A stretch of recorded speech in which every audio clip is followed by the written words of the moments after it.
Hey Dimitri, how's it going? Look forward to seeing how you will improve the visuals. Yeah, me too. I've got a couple ideas, but we'll see how we get on.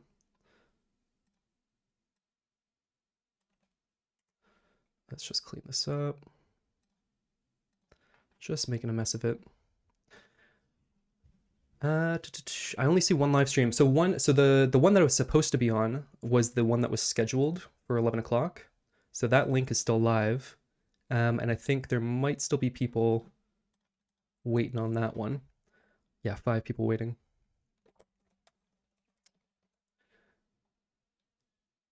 And then there's the one that it somehow accidentally went live on. But anyways, we'll figure it out. It might take a minute for that to propagate, but we'll figure it out. Oh, good, thanks. Engineering today and working on the final level. Really enjoying it. Awesome, awesome. Final level. Wow. So you guys are closing in on 1.0, eh? How about yourself? Yeah, I'm good. I'm good. Had some good progress this morning, and I'm looking forward to these live streams. They've been fun. The other one is a scheduled live stream, but hasn't started. Yeah, so that should have started. For some reason it didn't, but we're here now. Hopefully people find the correct link. I don't know what happened with the scheduled one not triggering when I went live, but anyways, we're here. We're here. Hello everyone. Hello everyone. Good morning Fern, morning Transmedia, morning Manuel, morning Chloe. CV Hamilton. QXD, hello, hello. Okay, it looks like people are finding the correct link. Still a ways away, I'm afraid, but we're getting there. Nice. Still having fun with it, though? That's what's important. For those of you guys who don't know, Neil McKenzie is one half of The Engineer. A very fun physics sandbox simulator. You must master. Your intellect won't be. Please stay muted. There we go. An engineering simulator that's in early access that's very goofy, very silly, but also very physically accurate, and you can build all kinds of wild stuff. Very cool stuff. The YouTube live loaded so slowly that tells me I have 27 tabs open at once. Gotta work on that tab hygiene. Cheers for shout out. No worries, man. I love what you guys are doing. Silly good fun.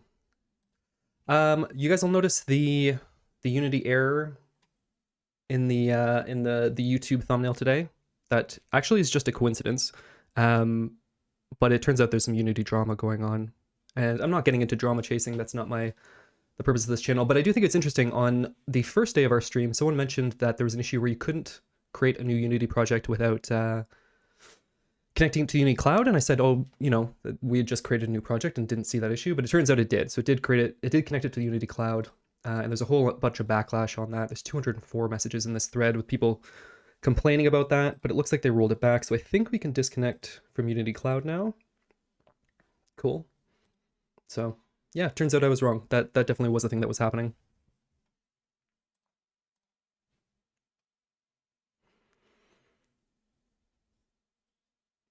The Unity error thing always comes up every time the game Animal Shelter crashes. Yeah, that's like the default like crash handler for Unity, and it makes for a funny thumbnail in my opinion, because it's pretty much always applicable to something. Either the engine or the company is always doing something silly. What even is Unity Cloud? Unity Cloud is like their you can run builds in the cloud, you can run tests in the cloud, you can do a whole bunch of stuff. No one I know uses it. So analytics, ads, other gaming services. So for a while there, I guess for a few days, they were forcing everyone to connect their project to Unity Cloud. I didn't actually see any issues come of that, but it is kind of annoying to be forcing people to do something like that. So it seems like they've rolled it back for now, but I don't think that's a permanent thing. I think they're just coming up with some other way to force people into it.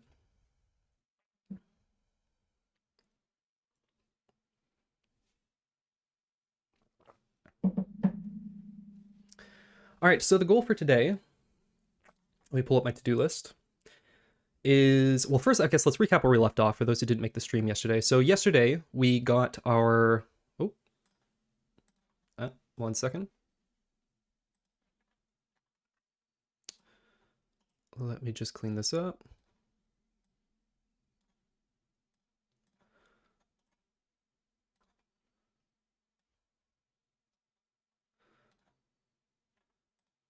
Why are we complaining? Oh, you know what? Let's do this.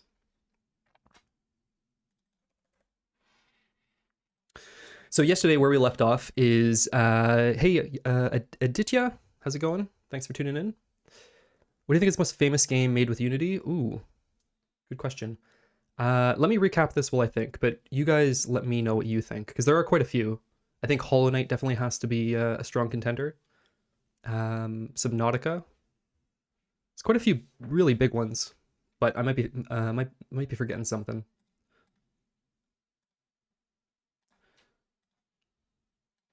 There we go. Cool. So where we left off yesterday, we've got this very bland looking scene here, but we have our simulation working, so we can select. Actually, let me just make this a bit smaller so you can see it. Let's go 100 by 100. Make this full screen. So here's where we left off. So you can select a spool. There's nothing to indicate which spool is selected. You can then add particles of that type. So here's soil. We have water, which behaves like water now, and will fall and pool and all that good stuff. And we have rocks, which do not move. So they stay stationary, and other objects will interact with it. So the sand will fall off of it and all the good stuff. So we've got that all working. There's still some more elements or particles that I want to introduce, but for now, what I want to do is I want to get a build out to you guys this weekend. And of course, the most important thing to do is to have nice visuals. Sarcasm. So I want to just stop looking at this this really bland scene here. So we're gonna play around and see if we can improve the look of this a little bit. I do want to mention one other thing. So I got some great feedback on the videos so far, which is great. One that I want to show you guys with our never-ending dilemma with the grid issue. So I got an email from AJ here. This is a great email. I'm not going to read the whole thing, but AJ was concerned that we have an issue with the calculation as it currently stands. So although we thought we solved it, he pointed something out that there is still an issue with the grid calculation. So he's provided a solution here. So I'm not going to read the whole thing, but basically what he's saying is if we take an example of a grid that's 2 by 2, I've never heard of either of those games. You never heard of Hollow Knight or Subnautica? Those are huge. Oh wow, you made lots of progress after I left yesterday. Looking great. Thanks, Neil. Yeah, we're coming along. We're coming along. What's the game jam? The game jam is Games for the Wanes. So this is Games for the Wanes. It's a campaign that raises funds for the Glasgow Children's Hospital. So they're running a summer game jam that's going to the end of August. So I'm only working on this game while on stream, basically like 2 or so hours a day. We'll see how we get on over the course of the summer. But I'm only going to work on this while I'm on stream. So we're going to go all the way from release, or from new project all the way to release. And yeah, should be kind of fun. And if you guys want to check it out, I'll pop this in the chat. Ilox, how's it going, man? No business lunch today? How did the business lunch go yesterday? Wow, that's a lot of progress from yesterday. Yeah, I feel like things really came together yesterday. It was a short stream, but like we made some progress, and it's kind of cool. It's a pretty simple little simulation, but you can kind of do some fun stuff with it. Ordo Dev, how's it going? How's it going? Right, what was I saying? Okay, so we had this email from AJ. And so he's pointed out there's a flaw. So if we take a 2 by 2 grid as an example, let's bust out the old blackboard. Ooh. Okay, so if we have a 2 by 2 grid, we have the UV coordinates and they're normalized from 0 to 1 on both the X and the Y axis. So let's just do one axis for now, but it applies to both. So the number goes from 0 to 1. What we want, and what AJ's pointed out that we've missed, is that because we are always casting this to an int and we're not doing any rounding, there's an issue on the upper end, basically always on the last number. So we use 2 by 2 to make it very, very clear. And the larger the number, the less of an issue this is, but it is still an issue. So if we do what we currently have, let's bust out the code. What we currently have is, where are we? Helpers. Right. So we do the UV, both for the X and the Y axis, we do the UV times the dimension, so the width or the height, minus 1. And so in the case of this, what we would get is, if we use 2 as an example, we would get UV of 1 times width minus 1. So basically UV times 2 minus 1, or UV times 1. The only way that we can get the last index, which is 1, is if the UV is exactly 1.0. If the UV is 0.99, and the fact that we're casting into an int, we're always going to get 0, right? Whereas we should get at 0.5, we should start getting this cell, and we're not going to get that till 1.0. So it's always an issue on basically the outermost edges of the grid. And so what AJ's suggested, and I think this is going to work, is we basically use a min operator. So we do floor, the UV times the width, or width minus 1, and this should basically handle that for us, and we don't need to deal with rounding or anything like that. Yeah, I'm just going to quickly do that, make sure it works, and then we'll get into the visuals. So it should be min floor uv.x times width minus 1. And this should, in theory, be the end of our grid issue. We finally solved it. So that'll be y, height. I haven't participated. Resupporting that jam. You're an adopted Scot, my friend. Thank you very much. Scotland's definitely home for me now, and I love what they're doing at the Games for the Wains.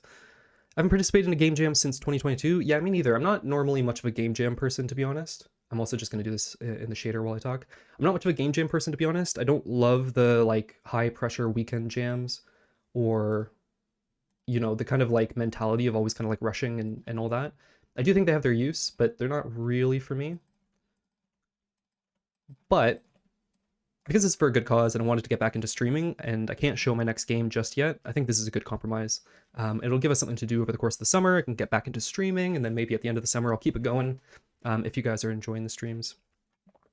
Ooh, we're gonna see some more lovely grids. Yeah, I'm getting quite good at drawing these grids, I feel. Lunchtime, enjoy, have fun, Alex. Your streams are very instructive. Thanks for sharing your experience. I already learned a lot of things as a beginner watching the previous ones. Awesome. I am very, very glad to hear that.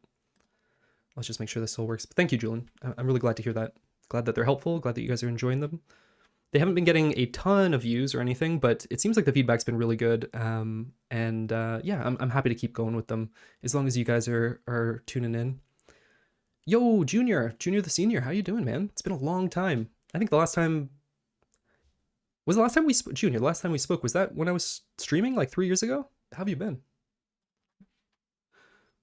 Guys, Junior and I used to work together at a startup before I went full-time on games. An Irish startup. Okay, let's make sure this is still working. Yep. Cool. Neat.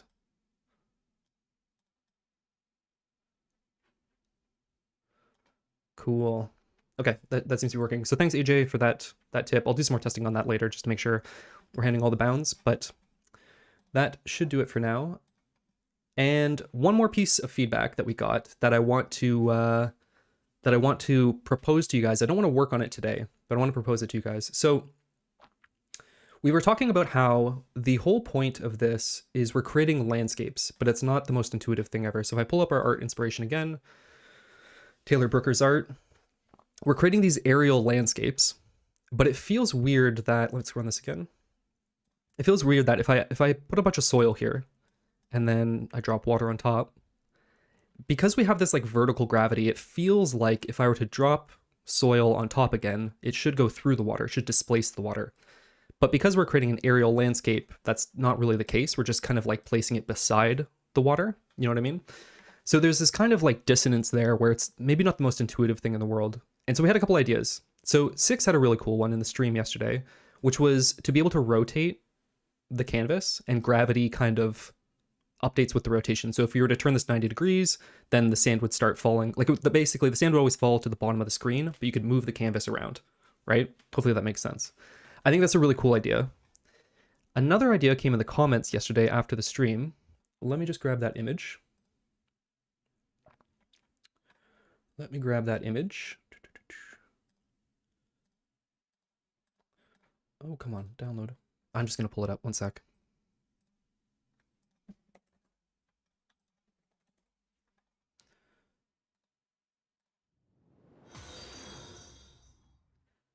So, story game artist said, for the current problem, you want to be creating a bird's eye view, but particles currently fall from the top down, right?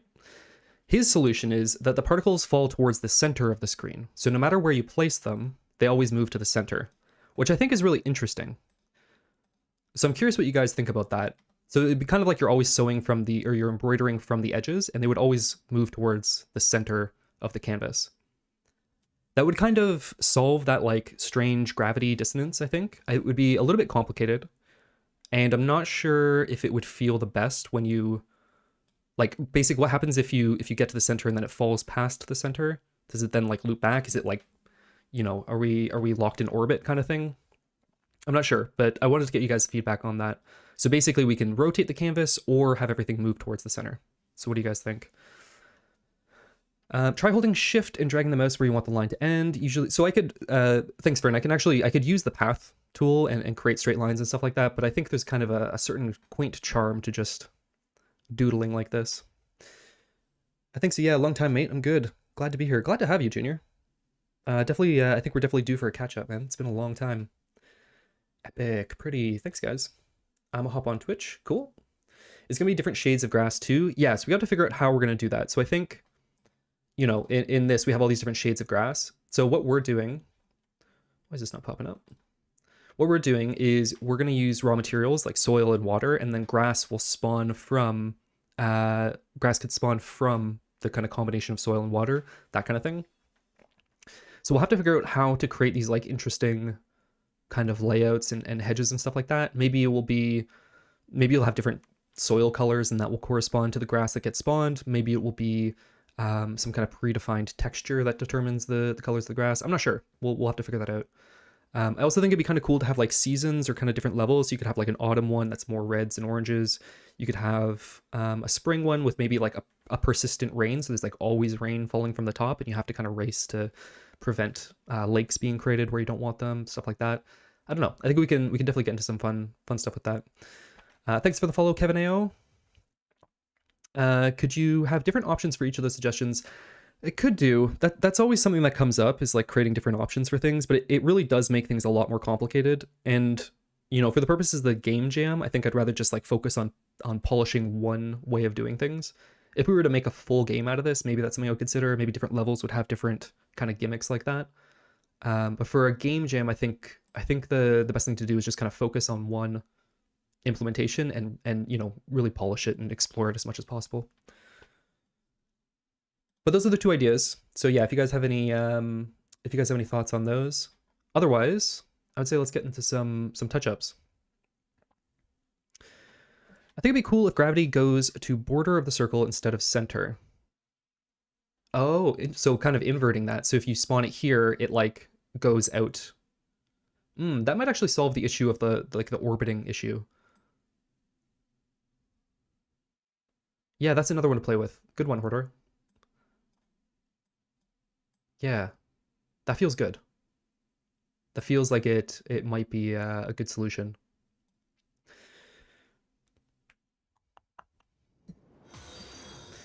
Thanks for the follow, Sing Chad.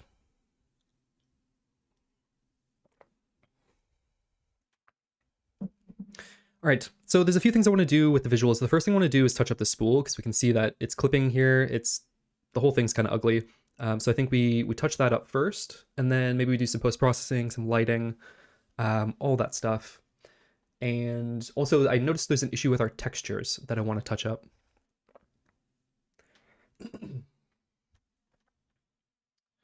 So let's get into... Hey Joe, how you doing?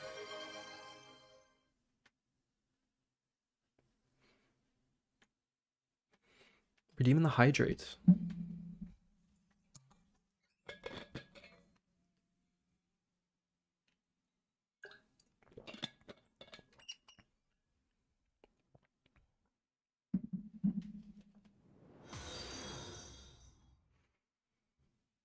Thanks for the follow, Phoenix. Morning, Earl. How you doing? Ooh, Gaia free on Asset Store. I think I actually own Gaia.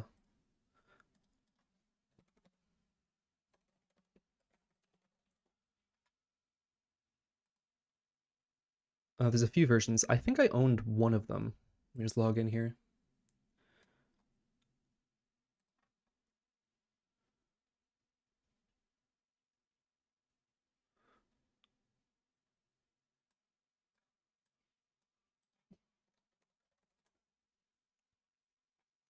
Is it like the publisher of the week or whatever?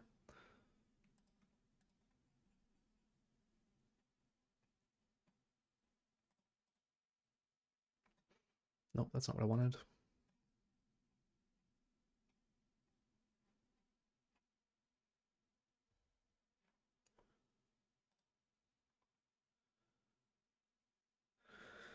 Since Animal Shelter 1 uses uses one Unity, I wonder if Animal Shelter 2 will.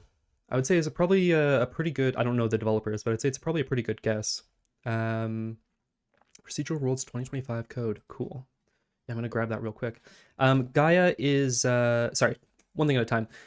Fern, yes, I think there's probably a pretty good chance that they will. But I don't know the developers, of course. Gaia is they have a whole suite of tools. I think I owned one of the early versions, but it's a whole suite of tools for like terrain and world building. They create some really intricate, like much better than Unity's default terrain. So yeah, they have some cool stuff. It's very sophisticated by comparison to what you can do in Unity, and I found it a little bit overkill for Farewell North when I was using it, because it was more about like spawning worlds as opposed to like I found it very difficult to kind of maintain a single, you know, persistent world and kind of keep it updated. But they have all these different tools to like shape and create the world and everything. It's pretty cool. Yeah, I think I must have owned an earlier version of it. But I'm gonna grab this. Thanks for the heads up, Joe, that that's free. You guys can see the discount code there to get it for free. On-screen fawn, thank you for the follow and thanks for the sub. I really appreciate that. I'm just gonna prevent showing my address. Coupon code.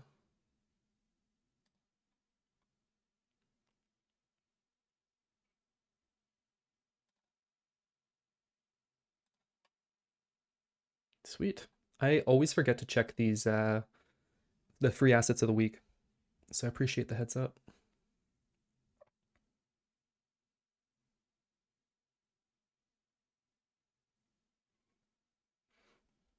Okay, while that's loading. Cool, got it. Nice. Thanks, Joe. Okay, let's touch up that spool because it looks terrible. Let's do that real quick.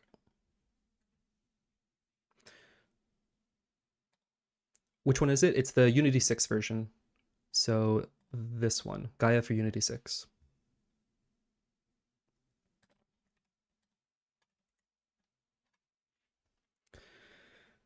Does Feral North run properly on the cheapest Steam Deck? Yes, it does. Yeah, it runs really well on Steam Deck, if I do say so myself. No bother, really enjoying the streams. Been watching on YouTube mostly, so going back there now. Cool, thank you. I really appreciate it. NP, I'm a reminder guy. Nice. I appreciate that. Yeah, you can keep me up to date on the latest assets because I will always forget to check. I should just set an alarm or something because there are some good ones that pop up. Thanks, Joe. Yep, thanks, Joe. Extreme Gamer, I'm sorry, I'm not sure. Ooh.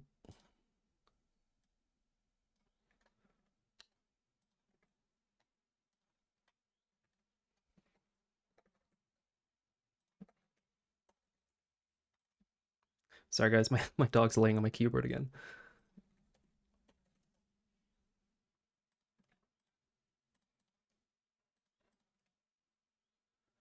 Hey, my brother, send greetings to Brazil. Cool. Greetings to Brazil.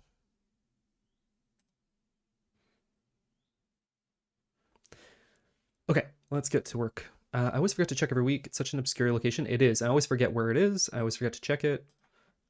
So yeah, we'll try and keep each other accountable. So let's see what we can do to fix this up. I need my dog to stop laying on my keyboard. Thank you.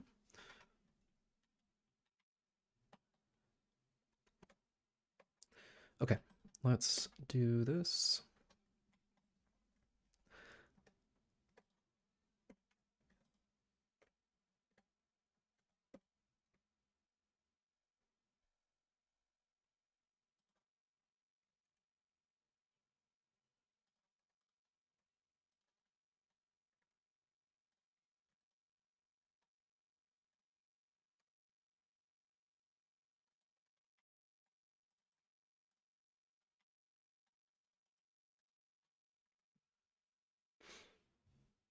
Hey, dog.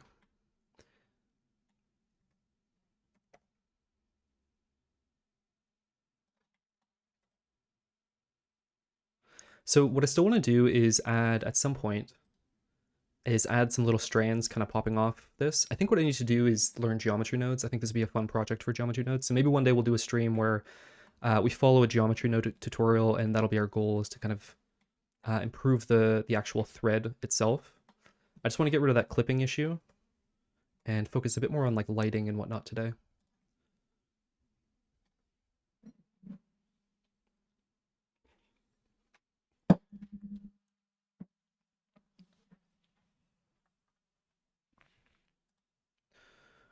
All right, a little bit better. It still doesn't look great, but we do still have that clipping down there.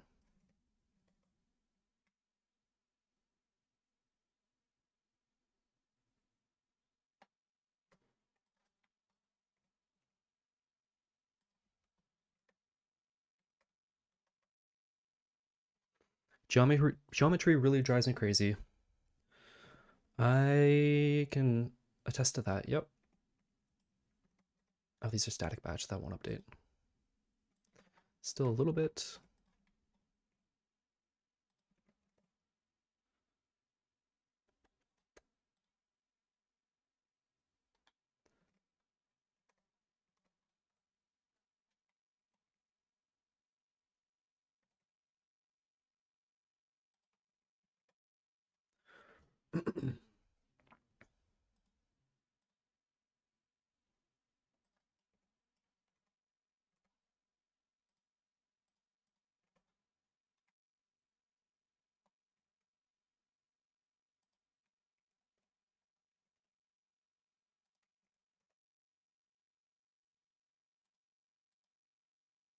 What the heck?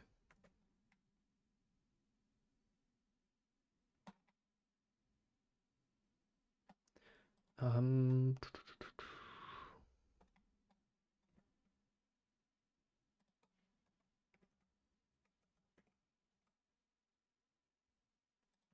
there we go.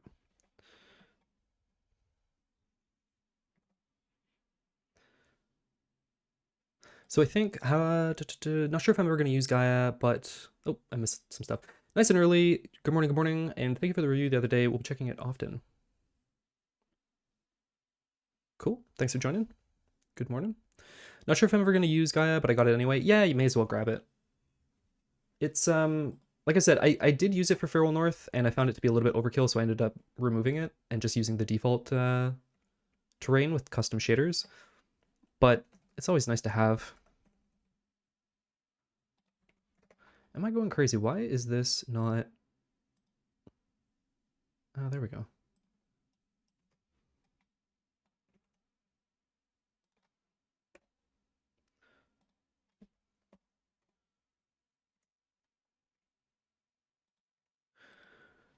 How do you think the grass will run? Will it fall like soil or be more like rock?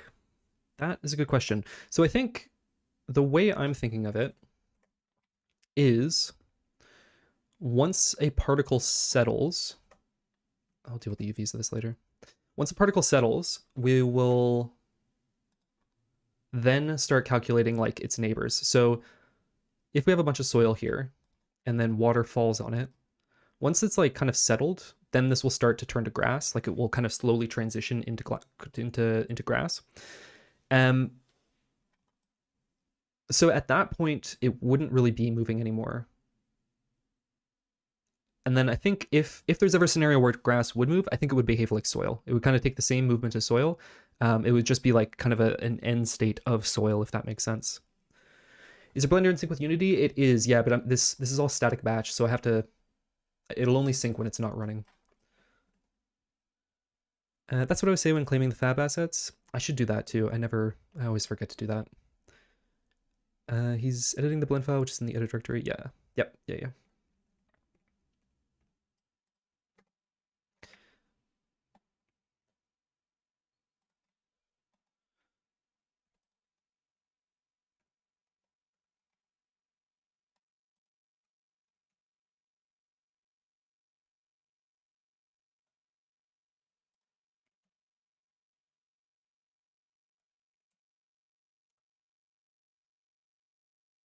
Maybe if grass moves, it should turn to soil again. It's an option.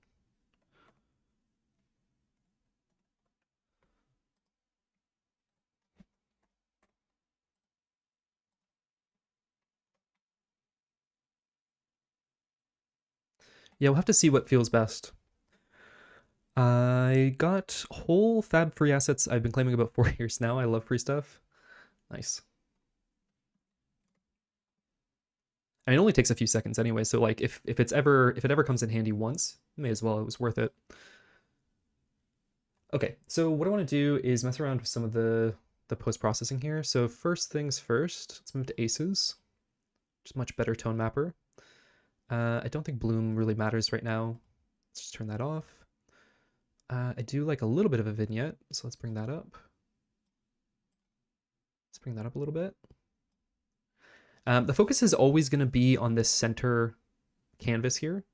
So I don't think anything else should really be too distracting. I think this would be a pretty minimal UI, and like anything that's on the what do you call it, on the desk here will be kind of useful. It'll be kind of part of the UI, like diegetic UI. Humble Bundle and Fab goated, indeed. Let's see. What else do we want? Let's do some color adjustments. Oop, sorry, color grading. Post processing, color adjustments.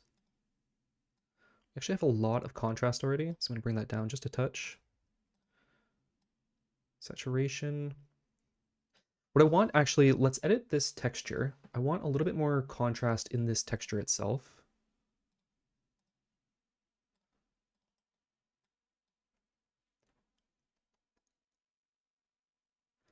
I think the wood could change to something like polished wood. Do you mean the desk or the frame of the canvas? So what I want here is, let's bring up the contrast a wee bit. Filters. Sorry, colors. Contrast. Let's bring that up a little bit. Nice. Actually, I like to keep a copy of the original. So let's bring up the contrast a little bit. Filters, repeat contrast. Oh. The desk. Desk looks a little bit bland. Yeah, I agree. She actually, so again, going back to our art reference, she has like very, so I want to do basically something like this where we have some kind of shadows casting on the desk. So we'll probably use a light cookie for that, which I think will add a little bit to it, but it does look very bland at the moment. She has, I feel like we're maybe leaning a little bit too much into her art style, but she has some cool ones where she kind of does it on like a log of wood. Maybe we could play with something like that. But I agree, it does take up like the most of the screen, the largest portion of the screen, and it looks quite bland.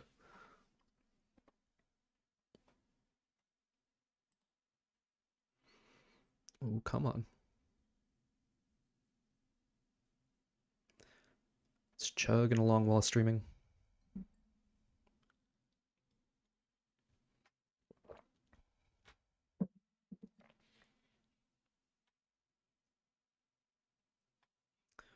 Holy smokes. Okay. Let's get a little bit more contrast there. Let's see. Yeah, let's swap out that desk. So let's have a look at some woods. We could try doing like a very natural, like a bark. Could see what that looks like. What do you guys think? Try that, and then maybe,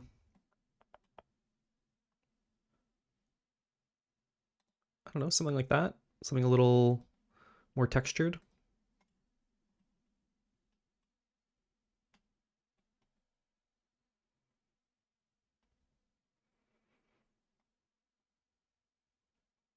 I don't want it to be too distracting, right? Because the desk is always going to be the background. It's never going to be the focal point of the game, right? You're always going to be kind of focused in on the core canvas.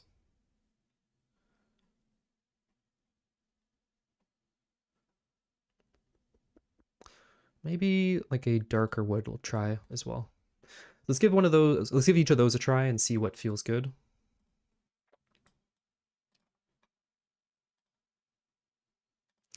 Downloads. Okay, so we have planks 25C.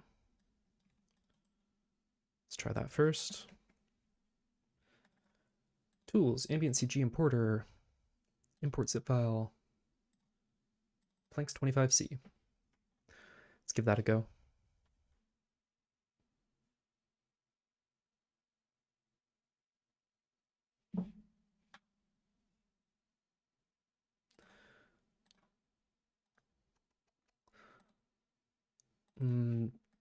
That I'm already not liking that, but the scaling is all wrong.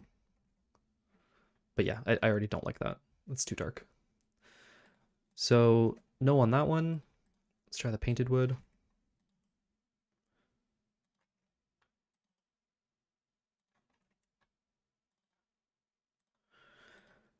Import painted wood.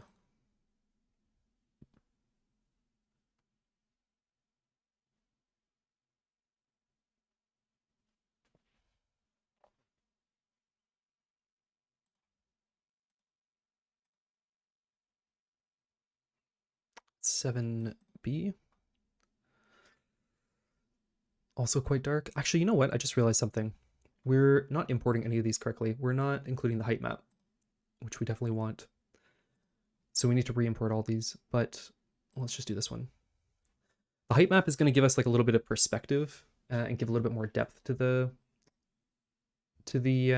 textures. It won't be a huge difference, especially not on like a perfect bird's eye view, but it will give us a little bit more detail. Let's give that a go. Height map. Yeah, we don't get a lot on the bird's eye view. I'm not loving this one either.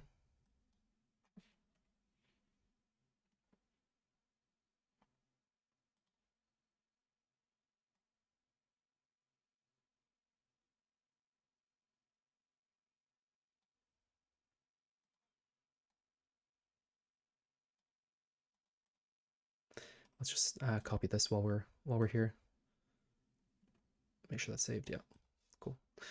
Okay, and let's try the last one, which was the bark. I think this one might be too dark as well.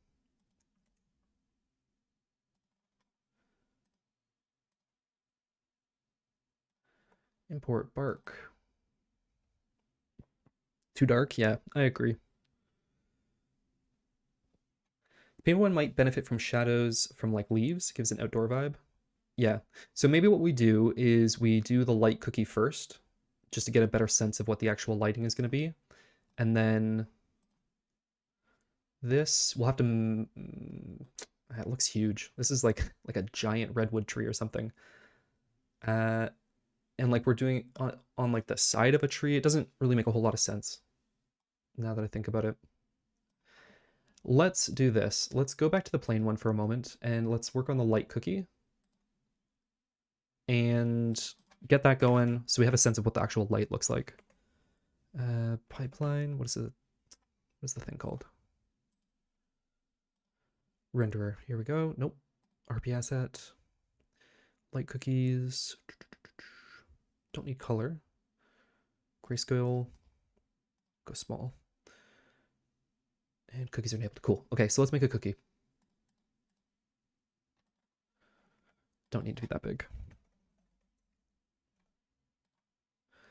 So what we can do is we can generate some noise. What do we want? No, I want render, noise, not Perlin. Render, noise.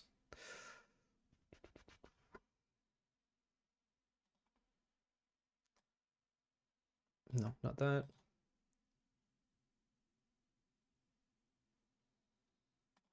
Just go solid.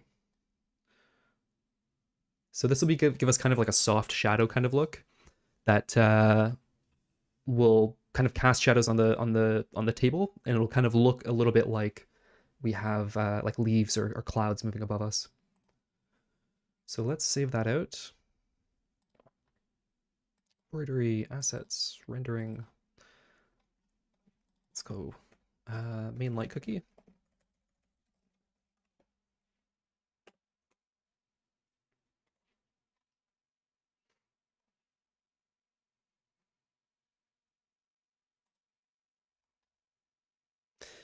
I could go for a cookie. Yeah, me too. Different type, yeah. Cookies are always good though. So let's go main light cookie.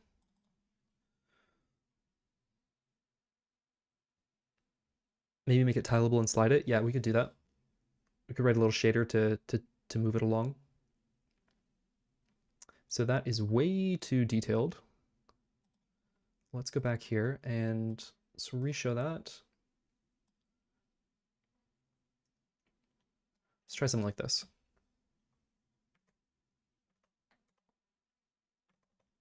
Yeah, we need to make it tileable.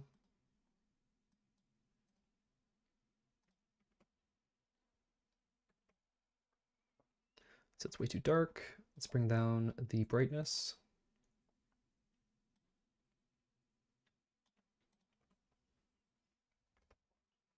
The best type of cookie is triple chocolate orange chip. That's wrong. That is not the best cookie. The best cookie is an oatmeal raisin cookie.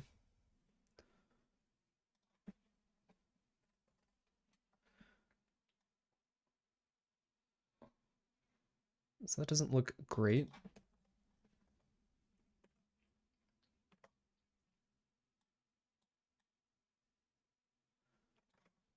I think we want a little, actually, you know what? We can just mess with this. It's very, very dark right now, so we need to bring this down a little bit. But if it was moving something like that, very, very slowly, that might do the trick. But it is way too bright, or way too dark. I apologize. Let's go like this. Oatmeal raisin, yes. Oatmeal raisin, that is the best cookie.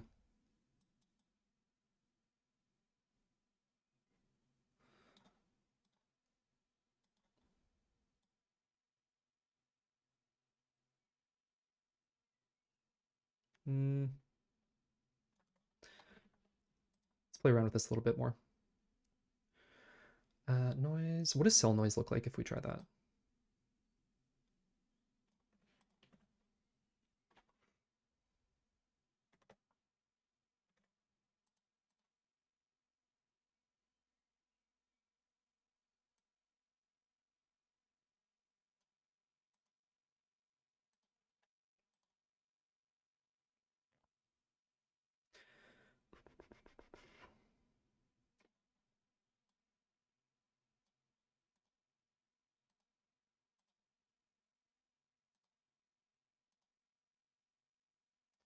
Let's try that. And then let's try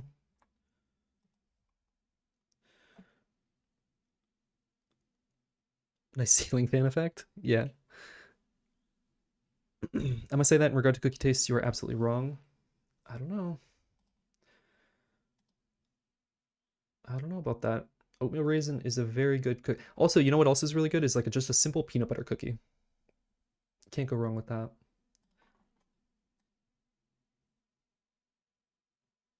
So the problem I'm seeing is we're getting a lot of banding when we go with a very small size. So maybe what we need to do is make it a little bit bigger and then just reduce the tiling in Unity. So tileable, make it a bit bigger.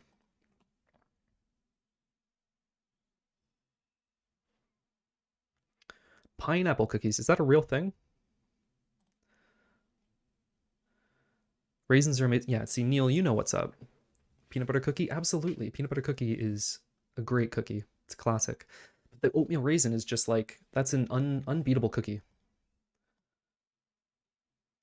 You have two cookies that move in different directions. We could do that. So yeah, so I mean, we can get for free a single cookie moving around.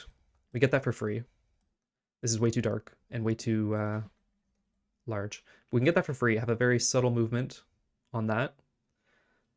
And then what we could do, yeah, is write a shader that then tiles the two and moves them in kind of opposing directions, or kind of has them move in like using like a sine wave or something like that, and have them oscillate back and forth essentially, and that would look a little bit more like leaves blowing in the wind. So we could do that. Raisins are best put in the bin. I don't know about that. I love raisins. Yeah, I don't know. Pineapple cookie V. You're gonna have to explain that pineapple, that pineapple cookie. Isn't a second light free? Well, I don't want to necessarily have two lights. I want to have one light with kind of having two cookies, so we can generate the cookie in a compute shader or something like that, and just place it on the single light. If we add a second light, that's not really free.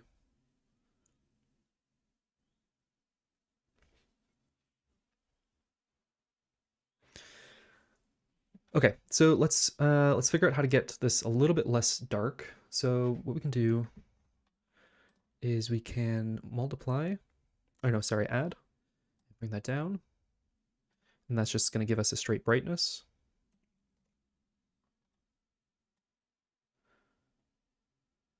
So let's write some code to move that cookie around. Isn't a second light free? Why would a second light be free?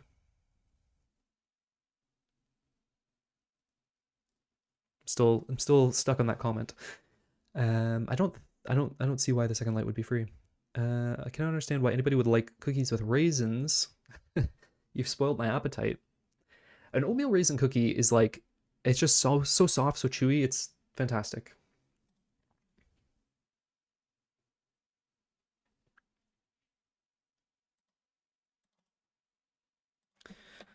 So let's go light cookie. Oh.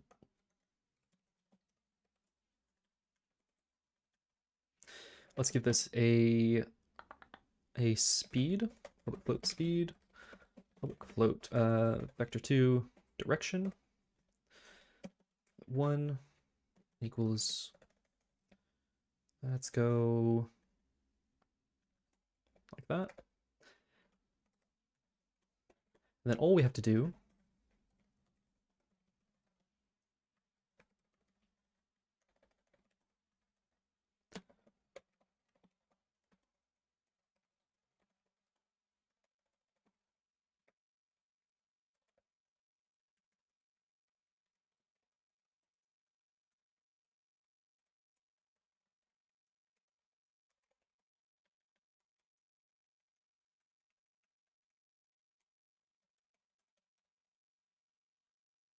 how do we access that from code?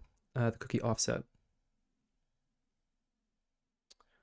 Oh, in terms of work, not performance. Yeah. Okay. Fair enough. Yeah.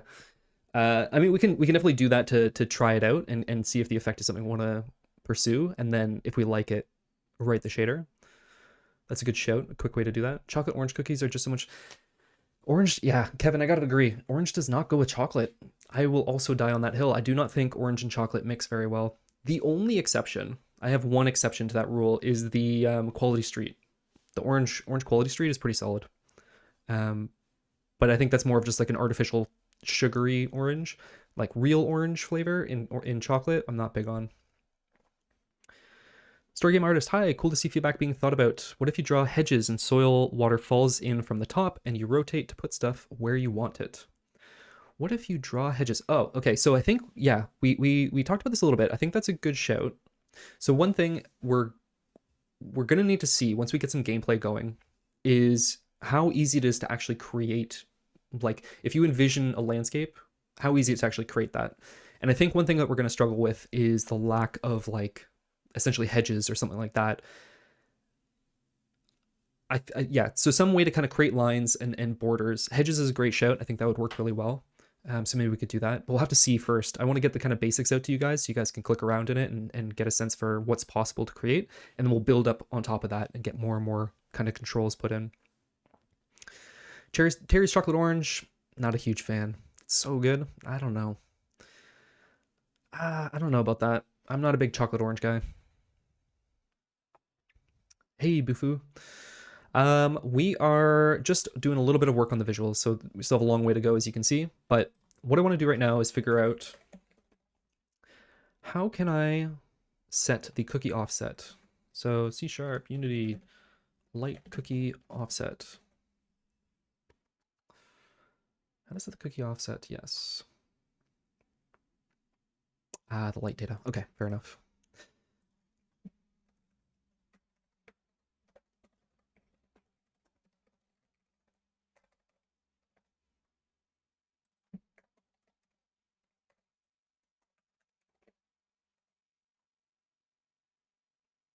Nope, that does not work.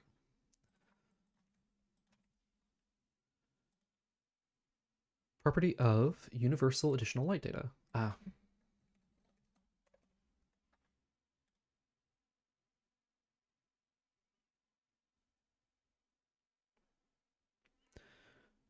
No chocolate orange cookies. Not huge. Not a huge fan. Decal projector, we could do, yeah. Decal projector is another way to go about this. But the thing with the decal is, depending on the mode that you use it in, it's going to... Actually, I was going to say that it's going to require more samples, but that is actually not really the case, because you could do it in screen space. That might be a way to go. That might be a way to go. But let's just keep going with this for the moment. So this dot speed times this dot direction times time dot delta time. So we should see this. Just gonna reorder this. It's more efficient. We should see this basically just tiling in a single or scrolling in a single direction. Hey, what are we doing? We are working on some visuals. So right now we're adding a light cookie to our main directional light so that it looks like there's like a tree above us or something like that. Just kind of disturbing the light a little bit. Just rename this.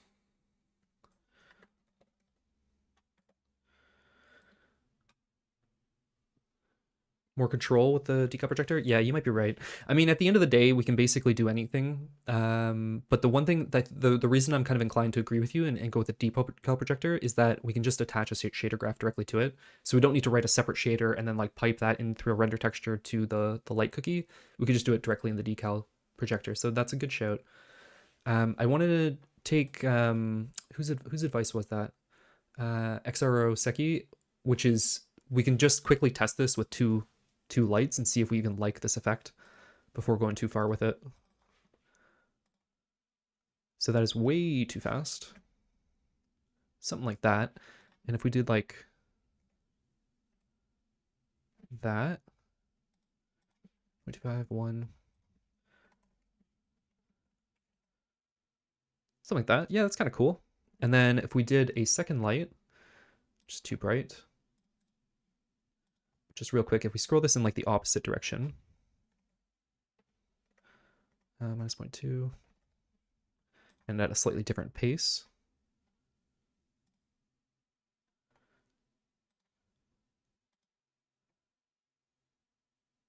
Kind of feels like we're underwater. Kind of feels like we're underwater right now. It feels like kind of like caustics or something, but that just might be the texture.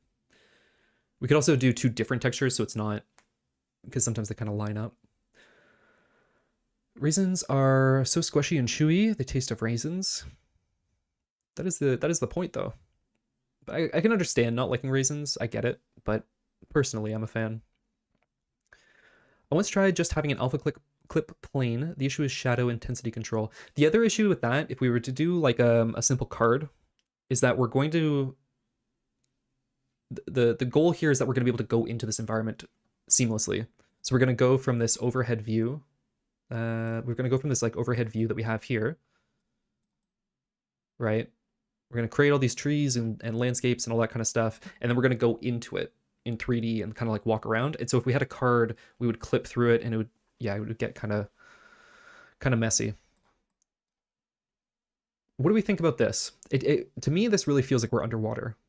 I think it's maybe a little bit too intense, maybe a little bit too fast. We could slow this down a bit. And do like 0.1. So it's a little bit softer.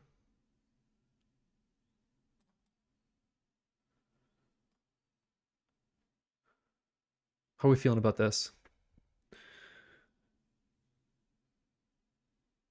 Dogs must live in bliss since they're allergic to raisins. Yeah, they never have to eat them. Looks more underwater? Yeah, I agree. I agree. What we might want to do is actually just use like an alpha leaf texture. I think the underwater... Oh, yeah, you could be right about that. What if we did... The lighting on this isn't going to look good, but if we just did like 90 degrees, no rotation, no rotation. Oh, that's not going to work.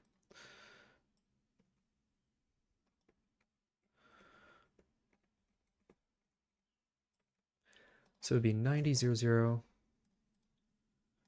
90, 0, 0. It's going to be very, very bright. Does that look less like underwater?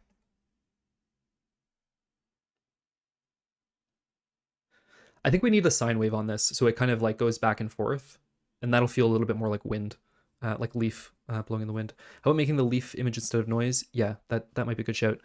I think moving back and forth might be much better. Agreed. Yeah. Agreed, Neil.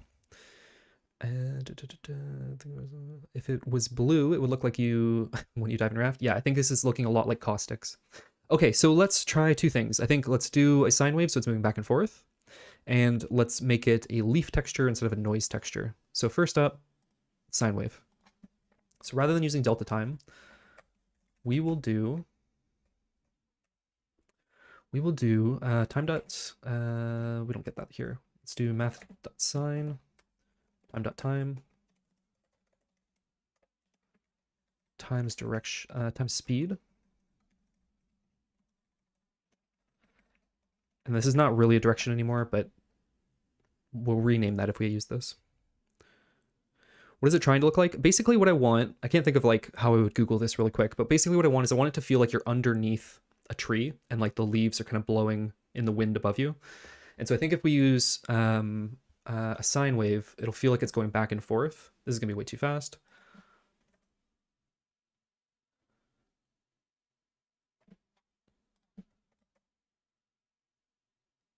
And then if we combine that with a leaf kind of cutout texture,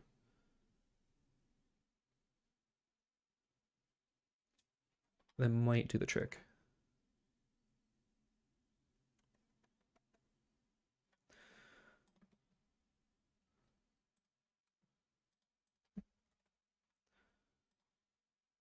And if this guy goes the opposite way, and we slow these both down,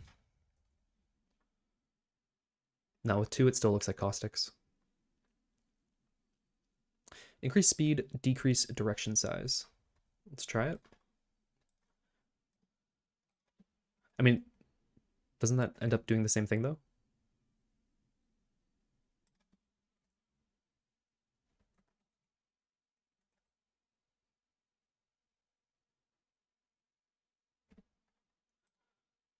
If we bring back the second one.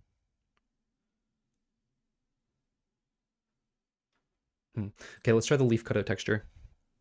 Gotta pop away for lunch, but looking forward to see what we end up with. Good luck. Cool. Have a good lunch. Thanks for stopping by, Neil.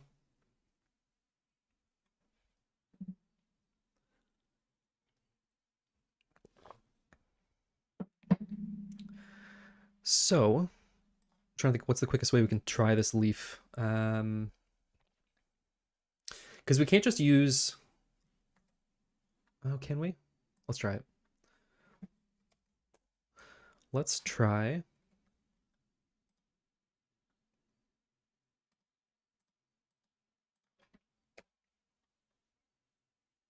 I'm going to steal a leaf texture from Feral North. It's not the same as the smooth shortest distance. Oh, yeah, of course, you're right. You're right.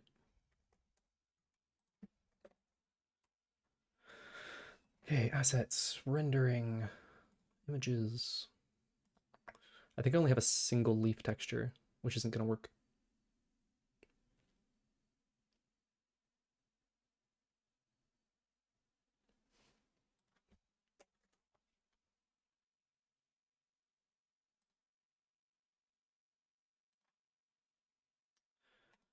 Materials.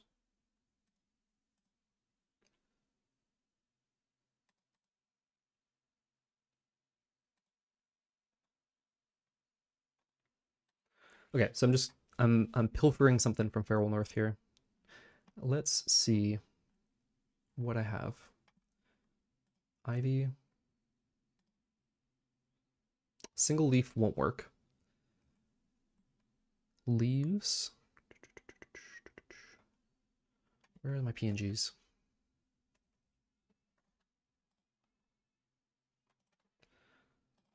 Let's try something like this.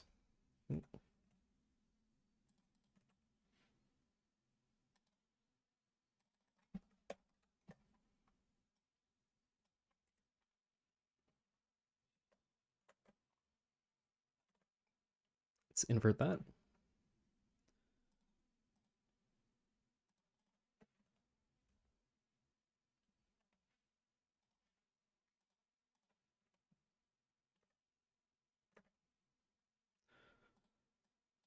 I think this is going to be too repetitive. I think it might be make more sense to stick with like a noise. Because we need multiple layers overlapping.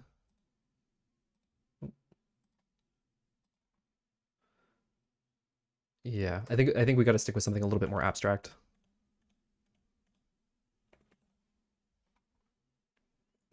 Try the GIMP built-in leaf texture. How do I do that? Render. Oh, you mean like the brush?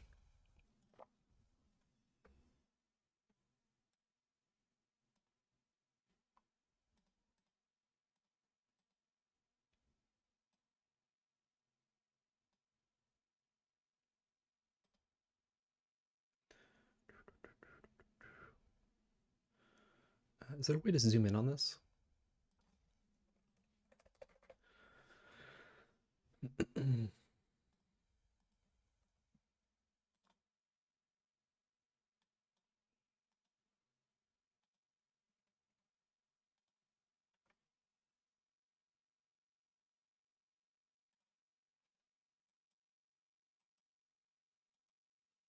This isn't gonna tile, but let's just see.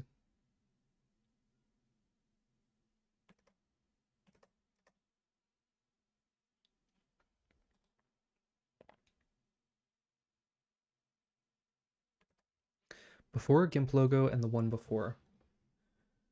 Before GIMP logo and the one before. Oh, this one. Ah.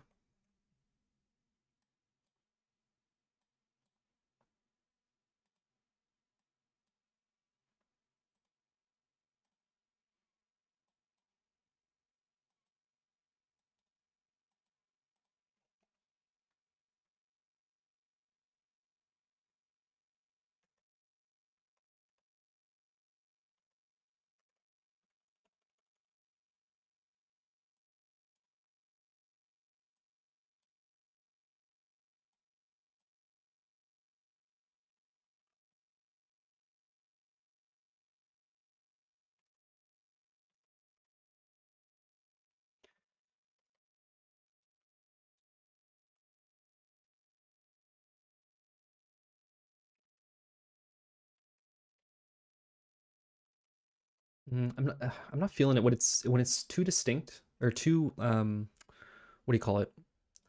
Um Too obvious, you know what I mean? That there's a leaf there. But let's actually, you know what? Let's try one more thing.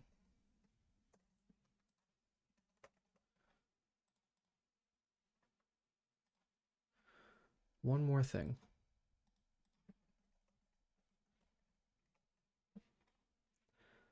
Let's go.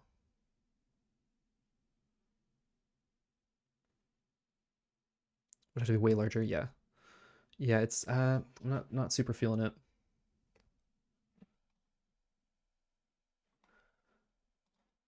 Let's do like 5.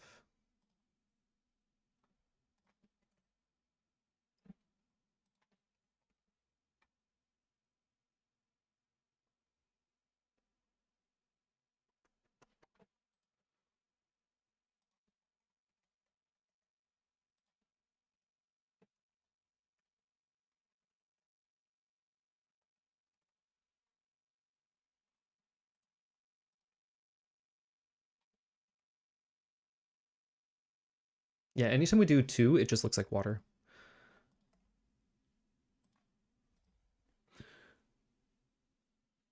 3.6? 3.6 on what?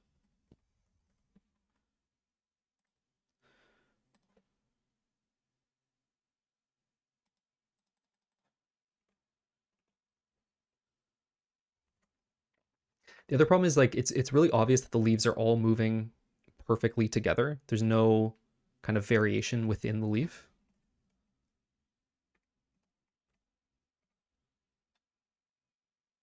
Oop, minus 0.25.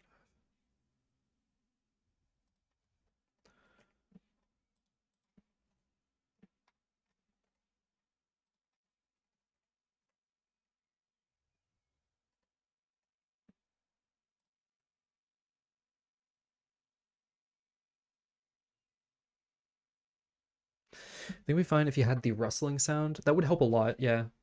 Yeah, some sound design would help. We'll have to think about that too, actually. I hadn't even thought about sound. We will need to um, we will need to do sound and audio and all that, music and sound effects. Try both lights in a similar direction. Let's try it. Does the cookie show up if there's 0 intensity? I don't know. Okay, let's do the same thing, but like slightly different speed. And just a little bit different direction.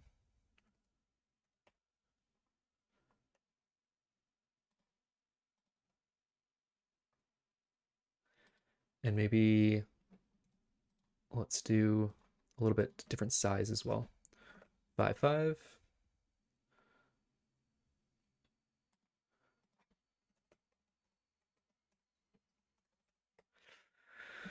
Why struggle with all the shaders now before finishing the game loop? I don't know. That's what I felt like doing today.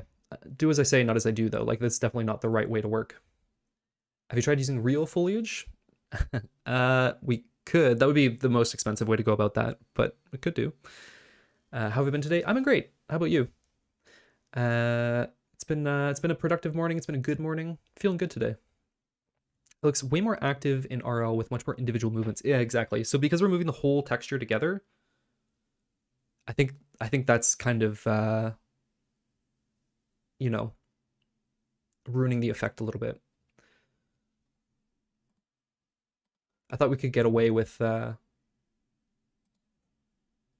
just offsetting them and that would work, but it just looks like caustics. And it is squished again. Water. Indeed.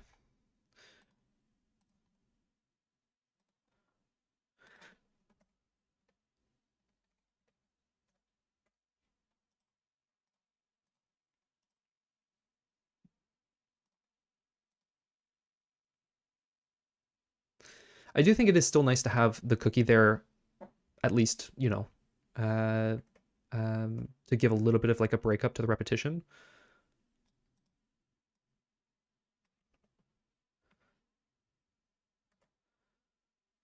That's too much. Tired just woke up. Me and the smart one, mostly the smart one, managed to get the physics working. Nice. That's fun. So if we don't have a cookie at all, it looks like that. At least we have a little bit there. And then if we go back to this, what does that look like?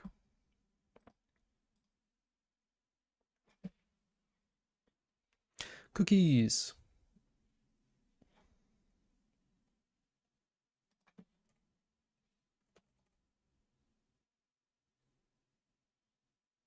Hmm.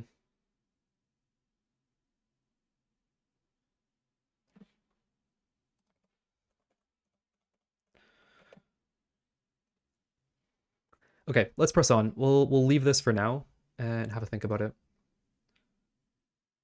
Or do we want to put this in a decal projector?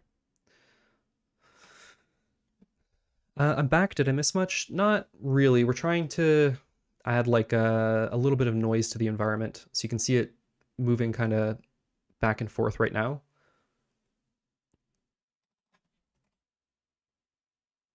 But it's not looking the best.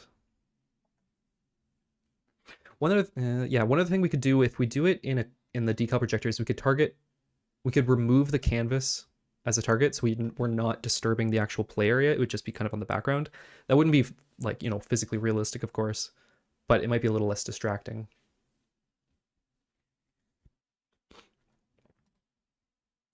I say we leave it for now and we just press on.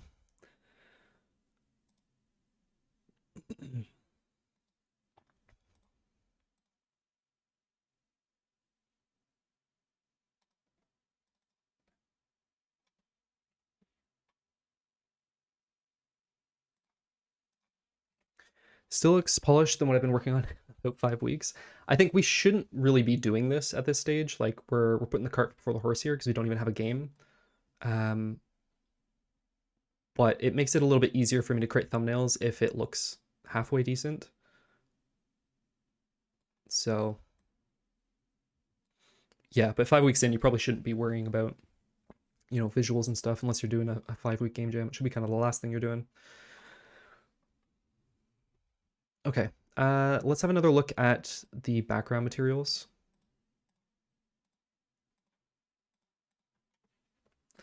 So we know we don't want something too dark. We tried that and it was a bit much.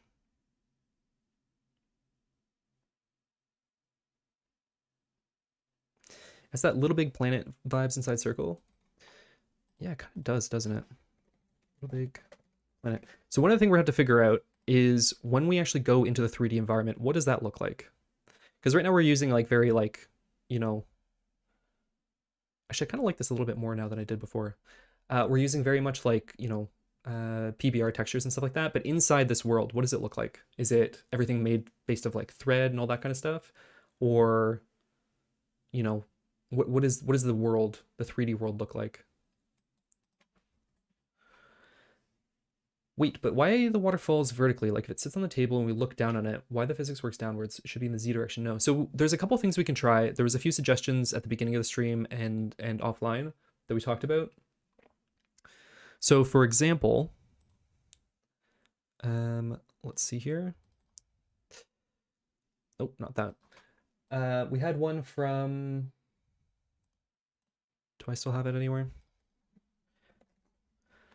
We had one from the chat to have basically when you place a particle, it moves out to the nearest edge essentially. So it everything kind of pushes outwards rather than always being vertical. I think that could be pretty cool. We had another suggestion that was the opposite, so it always moves towards the center. I think that introduces an issue where it's like you'll end up with like a weird orbiting system around the center. And I don't think that will feel the greatest. We also had a suggestion to, I'm forgetting the third one. I think it was 6 who suggested. 6, what was your suggestion again? I can't remember. But yeah, we'll have to figure that out. I think the vertical falling thing is a little bit confusing. I think it's like a strange disassociation when, you're having things fall vertically in a way that's very familiar, but then things don't behave in a familiar way. Like the sand doesn't fall through the water. How is the missing dimension going to work when you go 3D? So the idea is if we have, say, water touch soil and then soil turns into grass, and then if you have a lot of grass, it spawns trees, all that kind of stuff. The missing dimension will essentially be the spawned elements, like what gets generated. So when you go trees, that'll be your kind of like Z axis, right? Or your Y axis, whatever your vertical axis. So the vertical axis is basically all the generated environment. Does that make sense? Okay, fine. I guess it could work. I mean, we'll find out. It could work, could not work. We'll find out. We'll test it. What about flood fill? Flood fill, flood fill. Drawing a blank. Flood fill, also called city fill, is a flooding algorithm that determines and alters the area connected to a given node in a multi-dimensional array.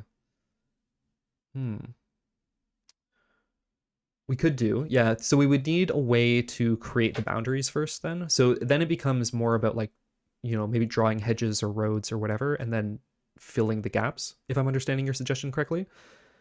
But I don't know, I kind of like this like more fine control we have of like things or not control, but like a simulation of things bouncing off one another and stuff like that. Makes sense. But now down is towards you, and then it will be towards the table. Down is towards you. So if I'm understanding your question correctly, the idea is that so if we go into this environment, we're walking around. Say we're facing. Hopefully you can see this. Say we're facing this way, right? So this would be our left, this would be our right, this would be our forward. And then the verticality would be like the generated trees and the generated birds and stuff like that that spawn from the 2D environment we create. So we create a 2D environment, we then, like the player creates a 2D environment, and then we as the programmer generate the 3D environment from that. And that's where we get our height and our verticality from. This is all guesswork though. I have no idea how this is gonna work. Like there's a lot of questions left to answer, so we're gonna have to figure it out as we go. How are we feeling about this painted table, by the way? Add dolphins to water? Yeah, could do. Dolphins and fish and maybe little boats and stuff. But the one thing I do want to start thinking about as well, because I'm always putting graphics before gameplay, because I don't do the right thing, is what is that environment going to look like? Is it going to be, I don't think it's going to be like photoreal. I think it should be maybe something that like feels like it's made out of thread, like a Little Big Planet kind of deal. So we'll have to figure that out. I get that, but the water is now falling towards you, right, in 3D. What do you mean towards you?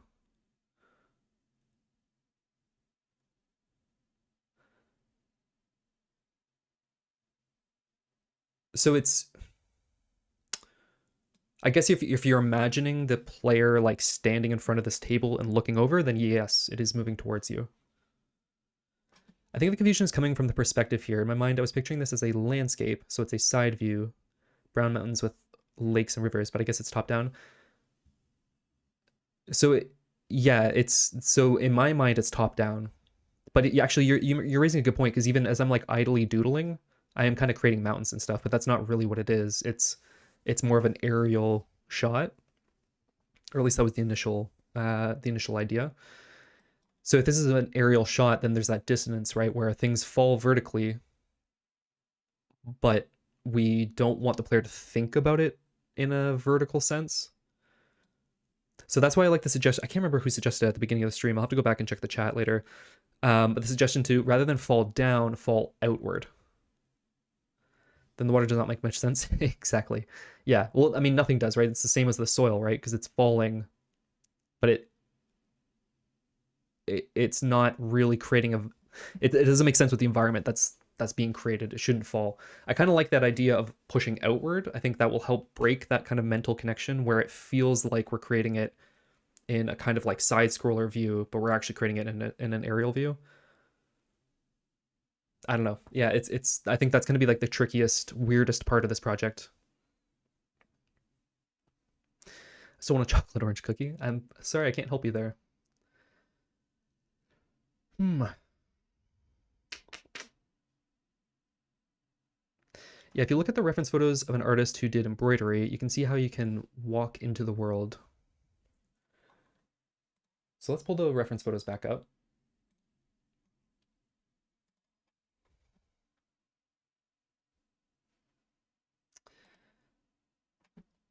It's falling horizontally. Yeah, exactly. So this is what we're trying to create. This is a very like an aerial perspective landscape, right? So we're trying to create that, and I mean, we have the tool to do that. That will work, but mentally, because of that gravity, it makes you think that it's not landscape, and I think that's our problem. So yeah, I think the first thing to try is what this was suggested earlier, which is to push outwards. I think that might help kind of break that mental connection where it feels like everything should be, laid out top to bottom. But yeah, we'll need to experiment with that because I'm not 100% sure. Does that make sense?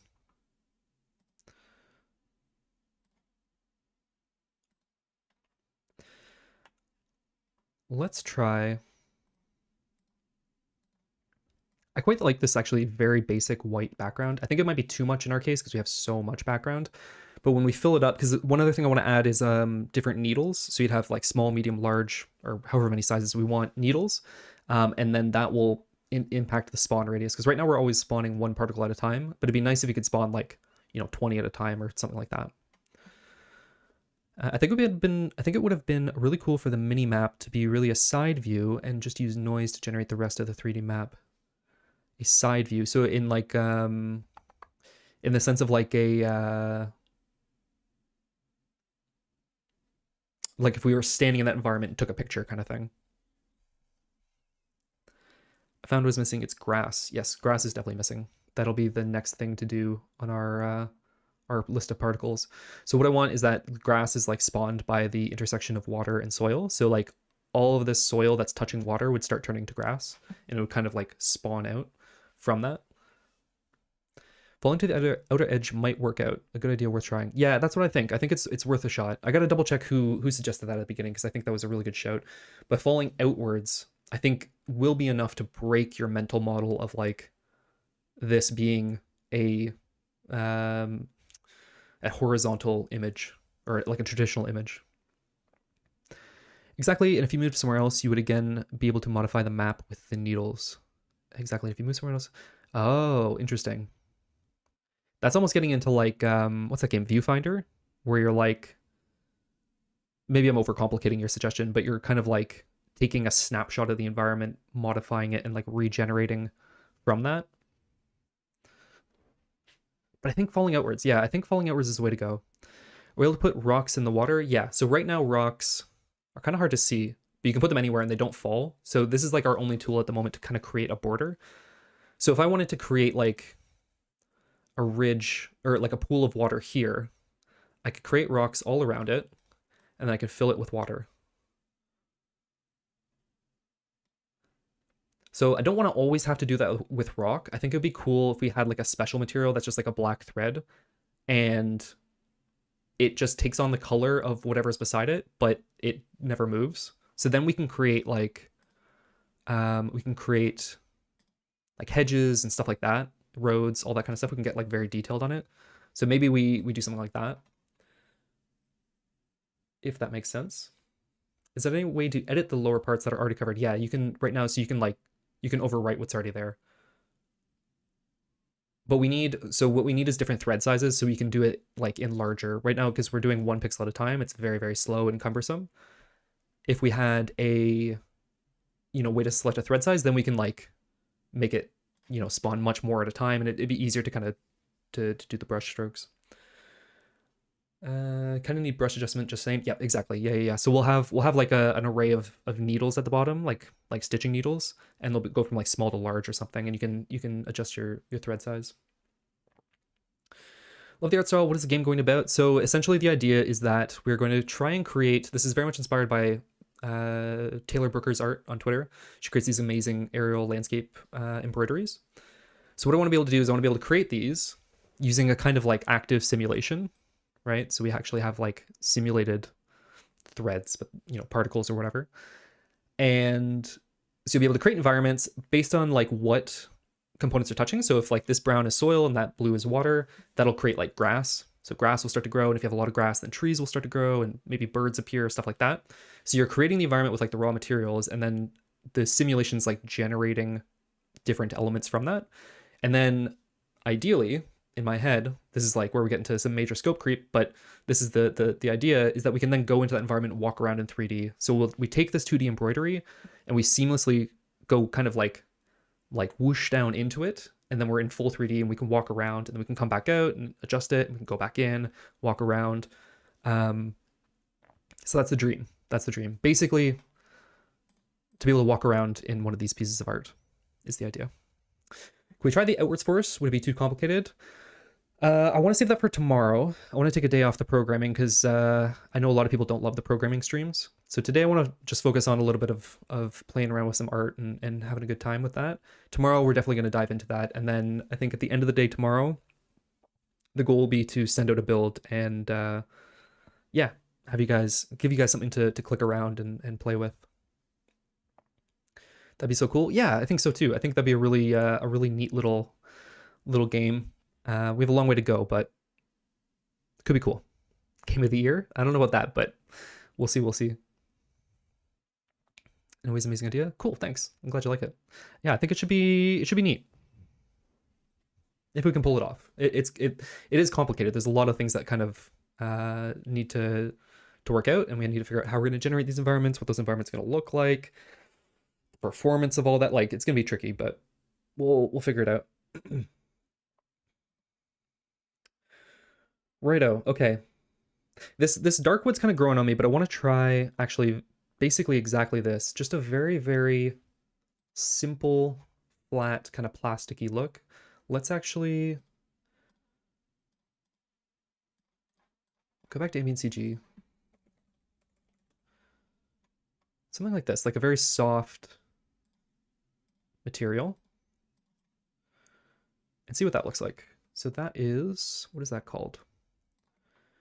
Downloads plastic 10.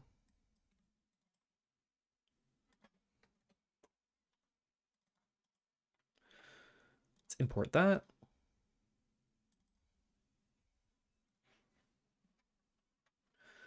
Let's see. Once the game's out, I can play it eating chocolate orange cookies. I won't hold it against you. That does not sound like a good time, but I won't hold it against you. It's looking nice. Thanks, Mashup. Appreciate it. Ooh, no, I don't like this. Let's get rid of that.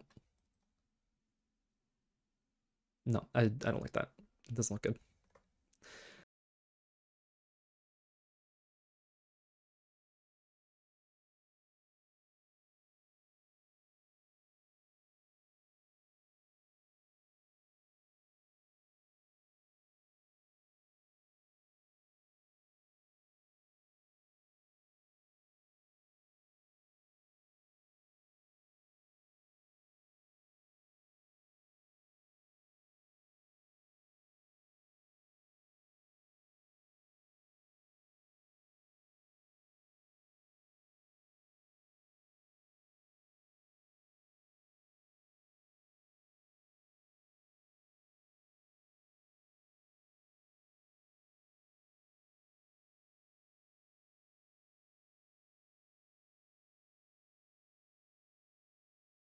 Sorry.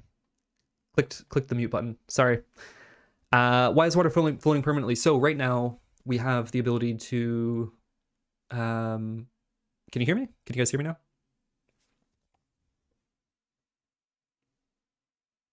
No?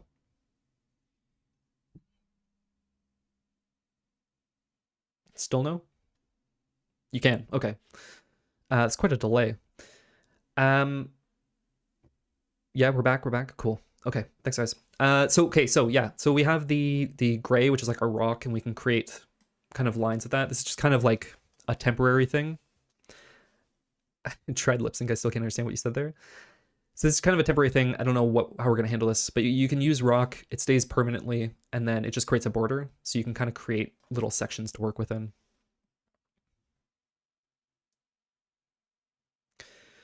But yeah, like all of this is kind of like, I just want to get something out so you guys can start clicking around and see what's possible to create.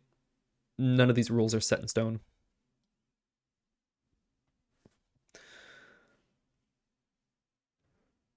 Cool. Okay, so I'm making an executive decision. I like the dark kind of painted wood. but we need to switch the UV to be a bit bigger. Too contrasty.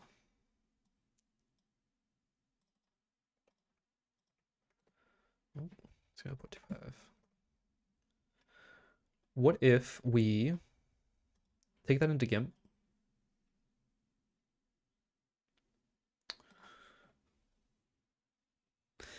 Will the game be out by Monday so I can eat the chocolate orange cookie playing it with Zebedee on his birthday? I hope so. I hope we'll have, I mean, the game won't be done by Monday, of course, but like I want to get this out to you guys essentially this weekend.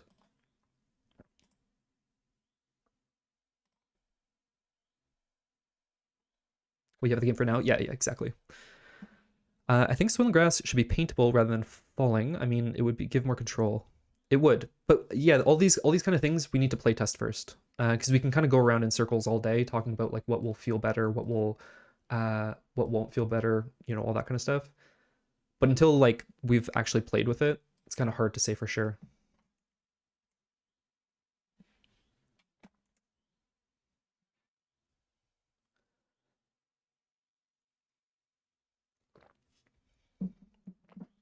And that's also kind of a question of, so Fern, you're saying you like the soil falling. I do too. I think it's a question of, are we making a game or a tool? Because if it's a tool, then it does need to be precise, right? But if it's a game, I think that kind of adds to the gaminess of it, right? Where it's like it's kind of like a little bit of a challenge to create what you want to create, and you have to like kind of learn the rules of the simulation and kind of play within them to create something interesting. But yeah, we'll play test it and we'll see what feels best. Do you have any plans to handle elevation yet? No, I don't. That's a big question too. So the only thing I can think of right now would be that elevation is kind of randomized. So when you go into 3D, there's just kind of like rolling hills and stuff like that, but it's random. I can't think of any way of how you would, as a player, how you would kind of control that. But if you got ideas. It makes a fun challenge. Will you make it for the browser? It would be easier to people to check it out and try. We can try. I haven't done a WebGL build, or what do they even call it now? I haven't done a web build in a long time. I can't remember if it even handles burst. I don't know what the performance would be like. I can give it a shot. So I think I want to do a little bit more just to kind of, actually, you know what? It might be a case of maybe we should put the visuals down for the moment. I had a few more things on my list that I wanted to play with on the visual side, but maybe we do put that down and get back to working on the implementation so that we can get the build out tomorrow. Because I think there's a couple things that need to be done. One is we need to show what thread you currently have selected. I want to add the radius to the needle so you can actually paint in different sizes. I want to do the at least the grass generation, so water and soil turns into grass. And then maybe if there's time, do the rotating canvas or the kind of spawn outwards idea. Yeah, I don't know if burst will work in the web. We can try it, but yeah, I don't know. You want to break free? I want to break free.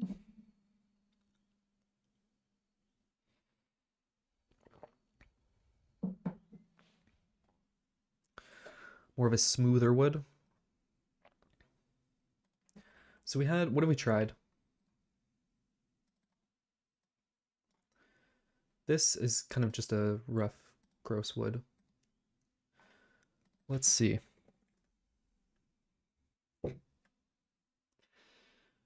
What if we did like a laminated wood? I heard on 6.2 it should work, or was it 6.3? I don't know if that's a joke or not, but it does seem like that things are always coming in the next release. Personally, like programming more than art, but I enjoy anything you want to work on. I quite like the wood, actually. The one you said was a gross wood. You do? I think this is like very,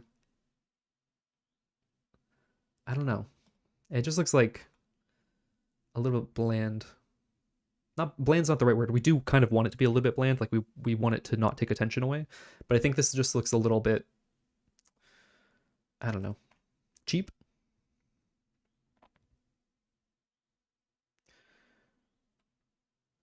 Okay, maybe let's try one more and then let's move on to some of the actual features that we need to implement.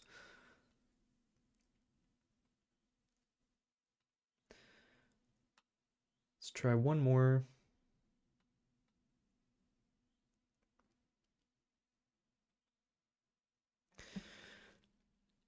It's a sassy little joke, though. Who knows? Yeah, they do. Yeah, yeah. They, you never know when things are coming, and it always seems like they're coming in the next release with Unity. Rough dark wood would fit the ambience more. That's what I'm kind of thinking. At first I thought this was kind of too dark, but I think it's kind of growing on me. It's got like a nice worn look to it. Maybe let's bring the normal down a bit, soften it up, something like that. So it just got a little bit of texture.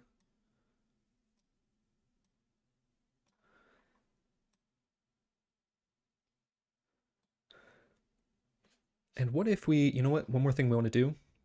Let's add a reflection probe. We don't really have anything to reflect, but it'll kind of tie things together a little bit.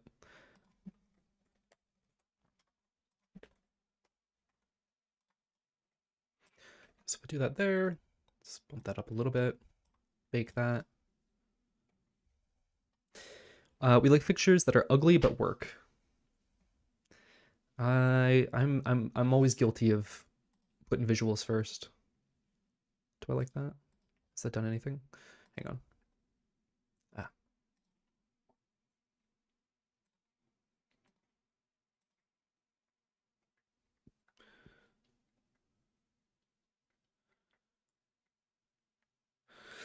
Ah. It just looks a little bit old and scratchy.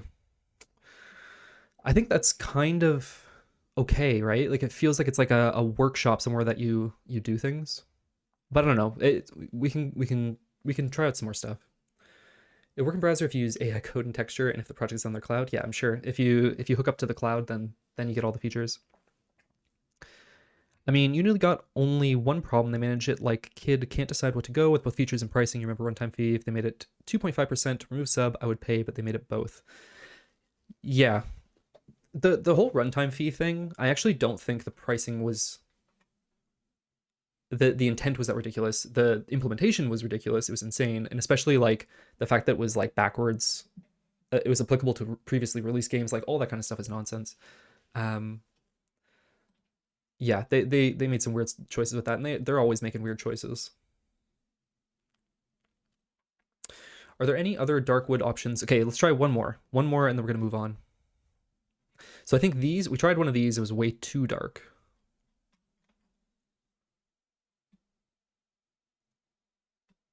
What if we did something like this? I don't like that's kind of like a yellowy. Let's try this one. This will be our last one, and then we'll move on. Maybe in the full game there could be options for what table you use. If we do levels, then yeah, I think that would make sense. We could like swap it out per level.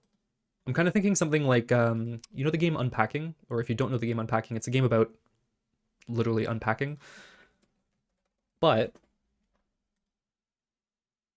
what's cool about this game is you realize that like this isn't a spoiler, but you realize that you're kind of living the life of one person, and you're kind of moving through all the houses that they move through in their life. So it's like, you know, their the room at their parents' house, going off to college, their first apartment, getting married, all that kind of stuff.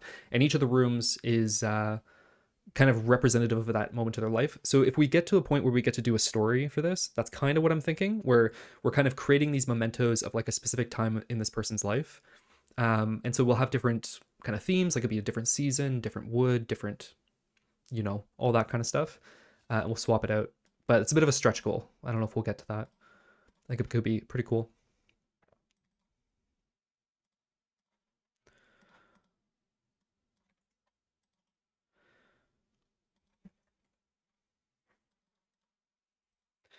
Okay, last one. Watch Sarah play that game. I really need to buy Unpacking. Yeah, it's a cool game. I didn't finish it, but I did enjoy it. It was fun.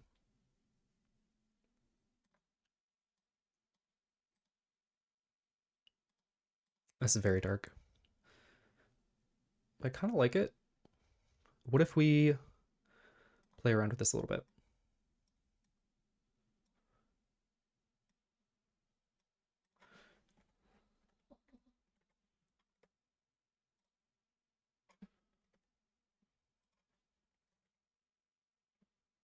The other thing is it feels like we're doing this on like a floor, which I don't love. Like we're sitting on the floor. It doesn't feel like a table. I find that a little bit weird.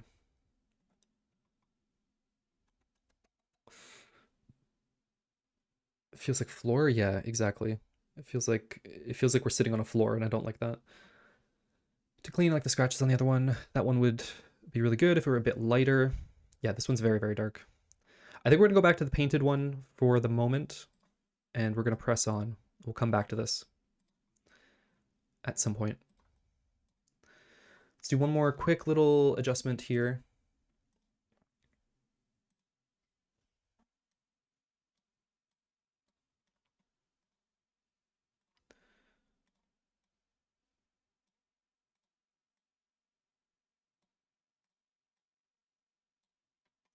Get a bit more contrast out of it. I still really don't like this thread, but I said earlier we'll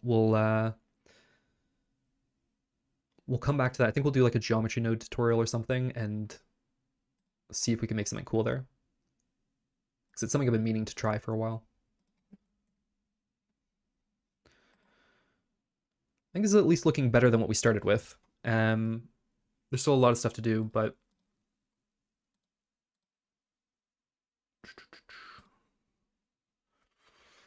yes, floor made out of floor. Yes.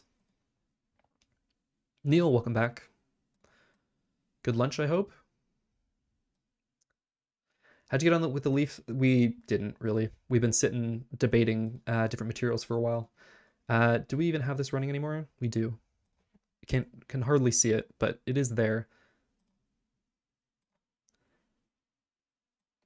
We pretty much just kind of left it. Yeah, you can hardly see it at all.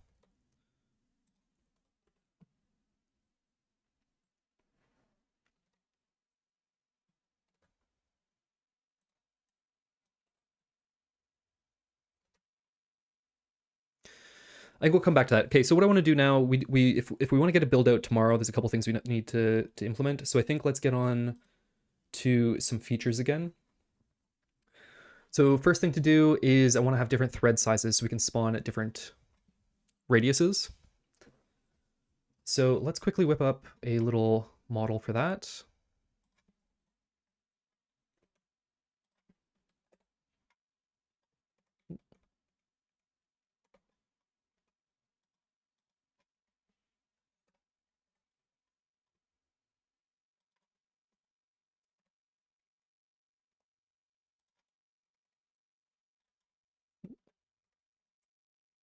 So this is going to be our needle.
How do we get so lopsided? Hang on.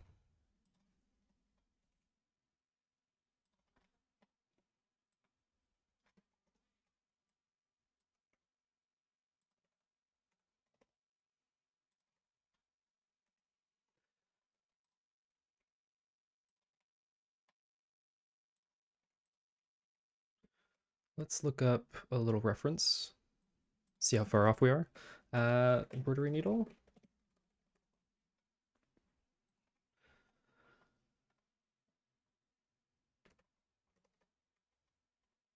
And we'll need a new material for this.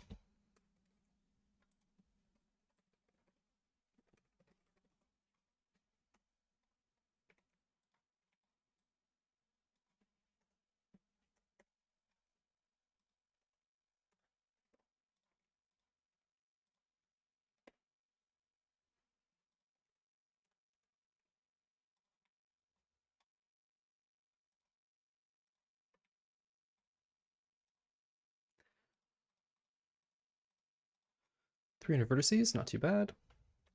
Can live with that.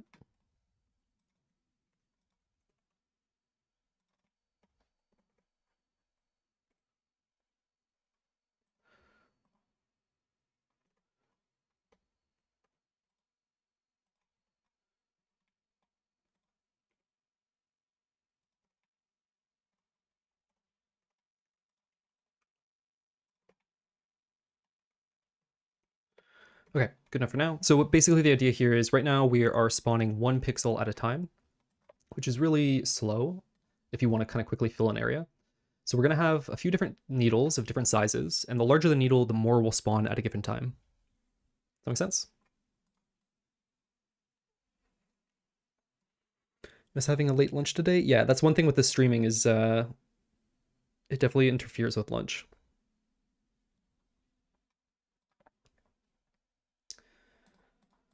Okay, so we'll need a quick metal material. Great material. Makes sense. Cool, cool, cool. Let's do this.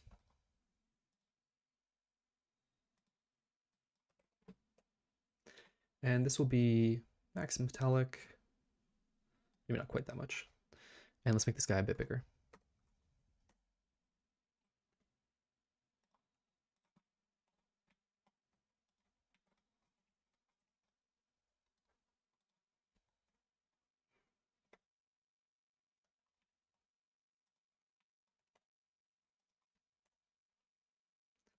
Something like that.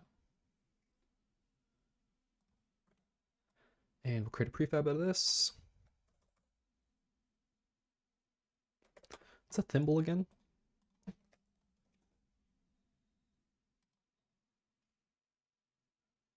What does this actually do? Does it just like protect your finger?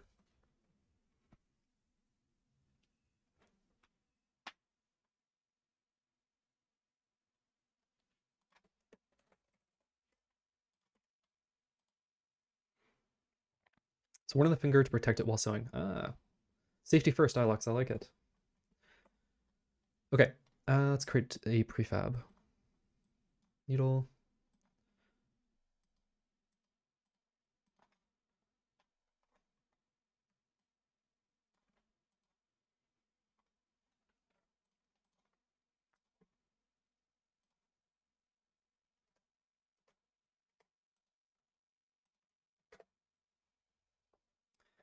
Stops your finger from getting spiked.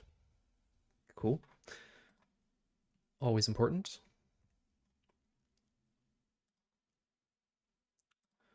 Ooh, this is so small. Hang on.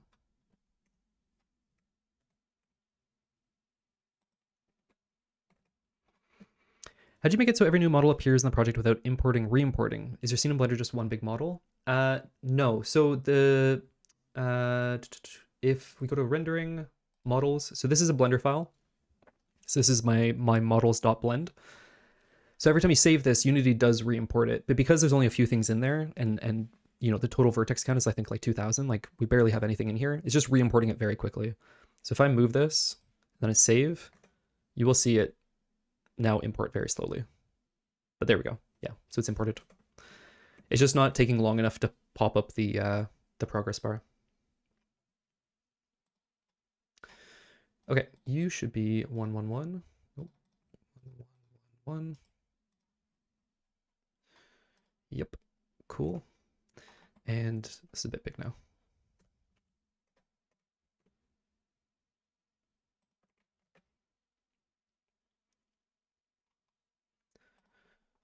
Okay.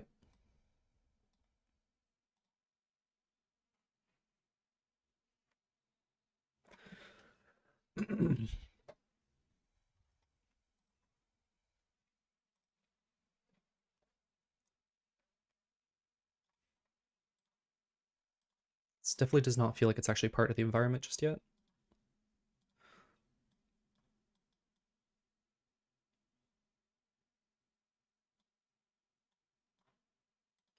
Cool. So if we have a few of these down here and they're different sizes, then we can select our size to increase increase or decrease the amount of particles that we're spawning.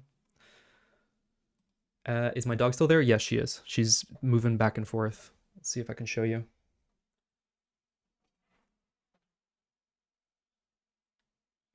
There she is. Laying on my keyboard.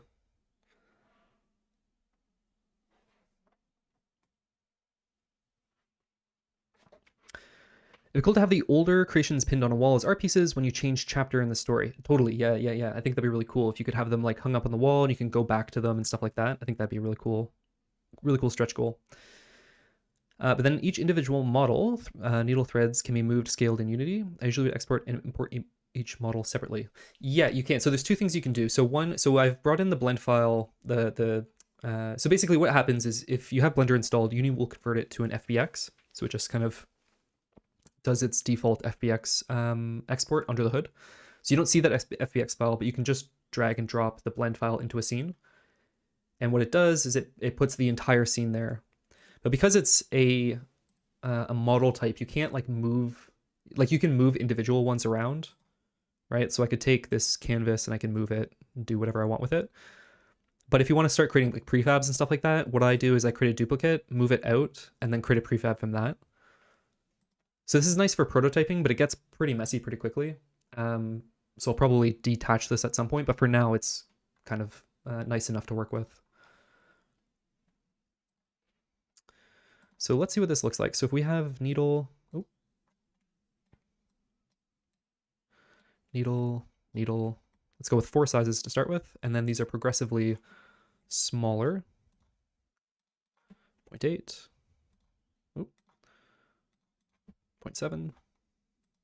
So like something like that. Maybe let's flip the order of those.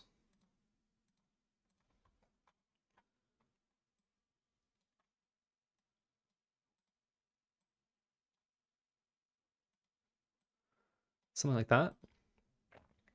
Spread them out a bit.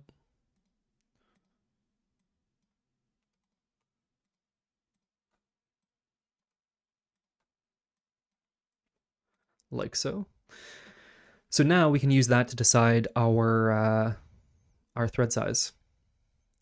It's probably been asked 1,000 times, but what is the jam's theme? The theme is what matters to me. So we're only really fulfilling that theme if we do get to the story. So I do want to get to that, but so what matters to me is the way I'm interpreting that is we're creating these kind of mementos from this person's life. So it'd be kind of like different seasons, different, you know, we'll try to figure out different ways to incorporate stages of their life into it. And yeah, so they're creating kind of mementos of that and like going back and like exploring those kind of memories and that time. But if we don't have the story, then it's a little dubious of whether we're actually following the theme, to be honest. So yeah, we'll have to figure that out. Just rotating this so those lines don't go perfectly horizontal. Let's make that static. That is already static. Static. Static. Right. Okay, so here's what we need to do next. We need to make these clickable. And while I'm doing that, I want you guys to think about something, which is how do we indicate which thread spool and which needle are selected? Does that make sense, Fluorescent?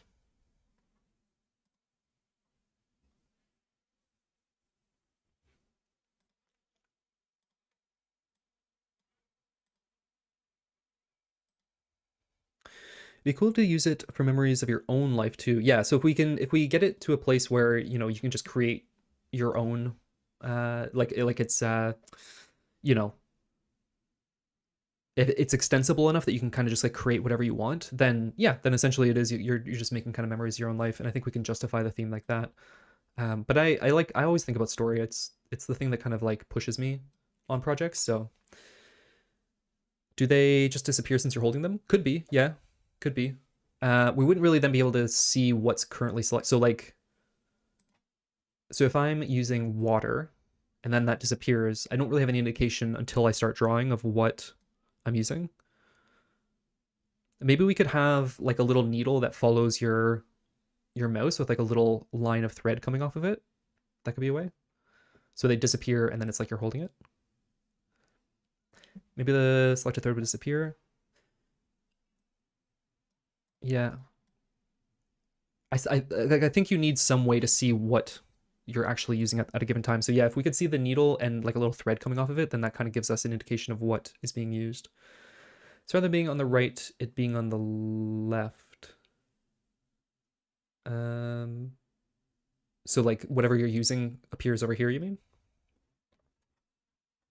Yeah, could do. We're not using that space for anything, so yeah. Move it forward or closer to the board. That works, but I don't know because the way that the sizes are set up, it might get kind of confusing. We could try it though. But yeah, okay, so let's implement this while you guys keep throwing ideas at me. Just gonna darken that a little bit. Yeah, something like that. Okay, so let's do this. So right now we need a thread size.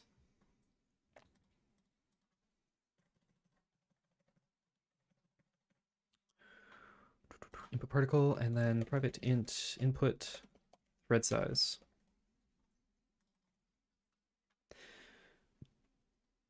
Move the needle you're using on the thread you're using. Ah, that's a cool idea. I like that. Would that work for with moving things to the left? Yeah, that would. That would. That would work. Yeah, we'll try a couple ideas. I like that, Fern and Vlad. Do you plan on doing any animation for the needle moving, or is it solely information about the selection? I mean, whatever, depending on what the indicator is, we could definitely add some animation to it. But I don't think we're gonna like have an animation of the needle going in and out of the canvas. I think that would just be kind of a little bit overboard and distracting. So let's go public void set active input. What did we call this? Thread size. Int thread size.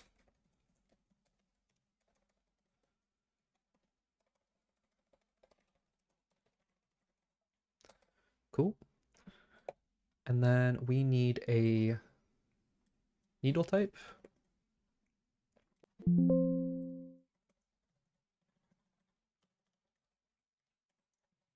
If you guys are hearing that noise, it's my dog licking her paws right underneath the mic. With that nice suit of yours, I thought we would see animate those very simple finger movements. Yeah, you want me to get a little embroidery kit out and do all the little, you know, little moments and everything. That'd be very intricate animation. We could do different stitch types, so you can do like little cross stitches and whatever. An artificial shine glint on the selected needle. I think that's an option too. Hey Kyle, I found your channel this week. Couldn't have found it at a better time. I recently started with a new project and your guidance has really helped. Much love. I'm super glad to hear that. Thank you. I'm really glad you found it and thanks for tuning in. What is it you're working on? Locks, yes I do. You demand a lot, Locks. Thread size. Ooh. Excuse me. Stop licking. Okay, so we're gonna need an on click. So we're gonna do the same thing we did here. Hit dot collider dot try get component out thread. I think we need just a clickable interface, but I'm just gonna leave this for now.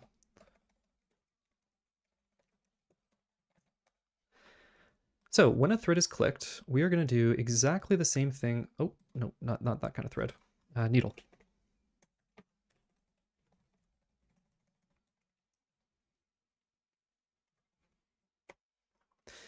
So when this is clicked, we're going to do the same thing we do with a spool, which is we're going to call our falling sand simulation. This falling sands dot set active input thread size. Nope. Set active input thread size. Cool. Nice and easy. And then let's get that hooked up, and then we need to actually implement the spawning. In real life, I can only do cross stitch. So after I had this idea, so I mentioned this a few times, but I did a little bit of a like a prototyping phase after Feral North came out, and this was one of the ideas that I was really excited about, and I actually bought some stitching kits so I could like learn how to do all the stitches and stuff like that, and it was good fun. I actually found it like very relaxing. I've heard that before. I'm not surprised. That's what I thought too. Putting the needle on the thread you're using would be pretty clear. I think so too. I think that would be a really good way to make it very, very clear what you're actually using. These are very small. I think we might need to make these bigger, but let's get a box collider on this. And let's get a thread. Oh, no. Keep on and call it thread. It's a needle. Let's get a needle on that. All right, add that.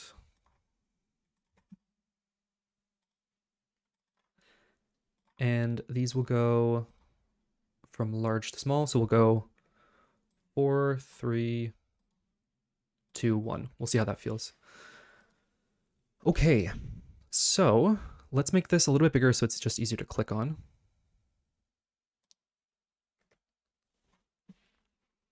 FYI, for some reason, there are 2 live streams scheduled on your channel, and they're both the same. Yeah, one of them says for waiting for Kyle Banks when you click on it. The other is this one. Yeah, something happened at the beginning of the stream, I don't know what, where I had a stream scheduled, and then when I went live, it didn't use the scheduled one. It just created a new one.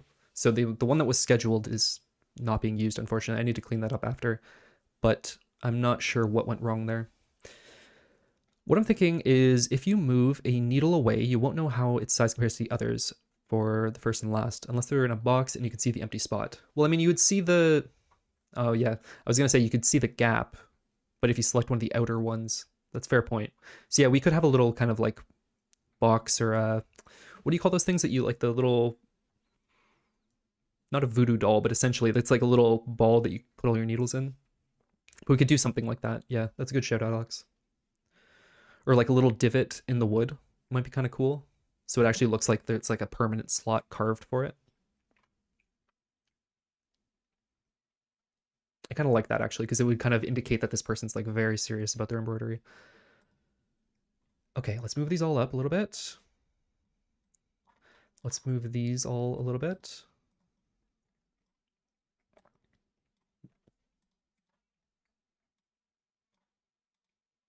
Too far, too far.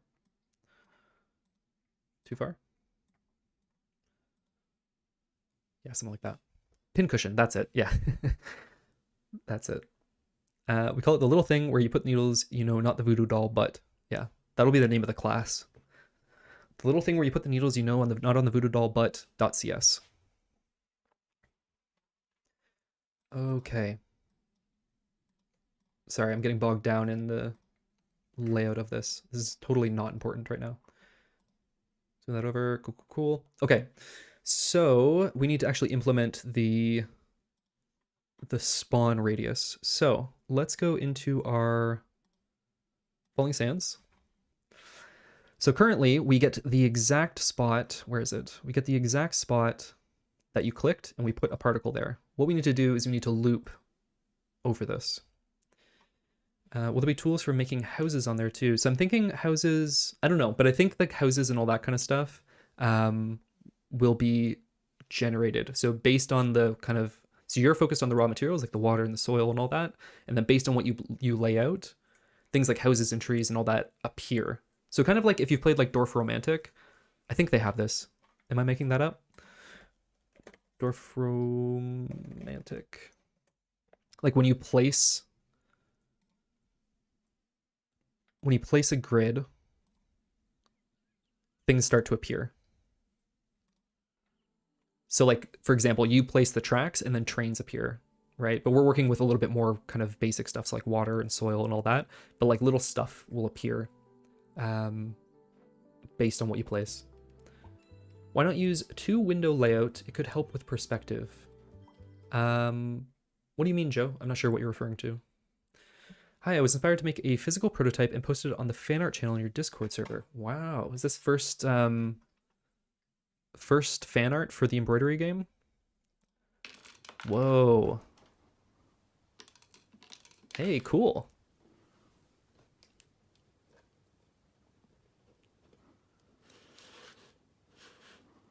Nice, how cool is that?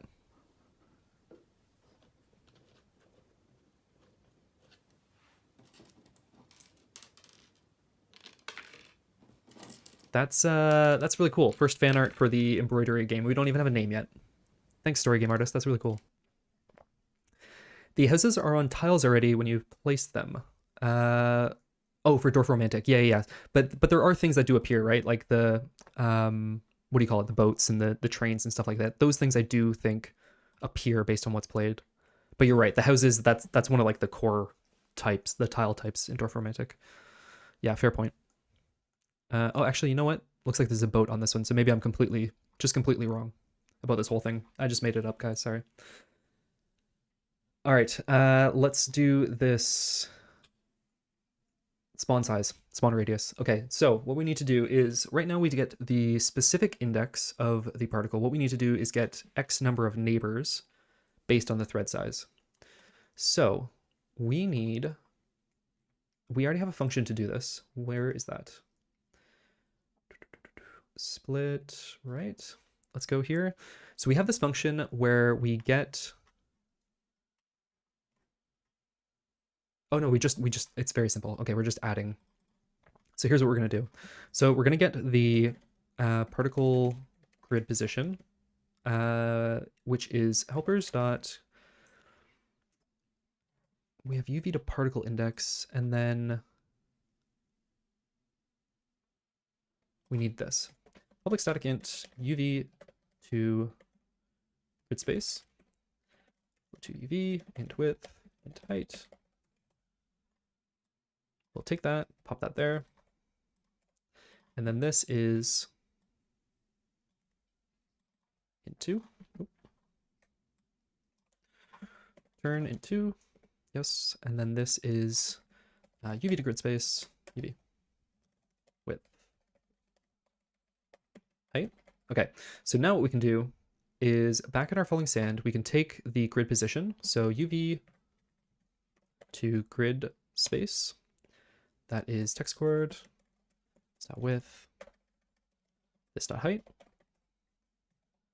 And then we're going to run a loop. So int x equals 0, x less than this dot, what do you call it?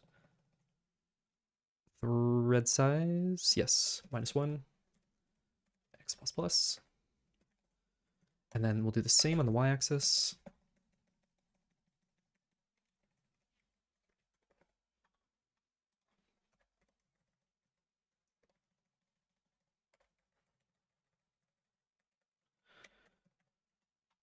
We will grab the index at that particle and spawn it.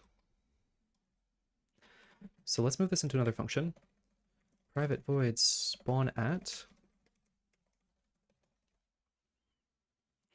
This needs particle index. No, grid, what do you call it? Grid pause.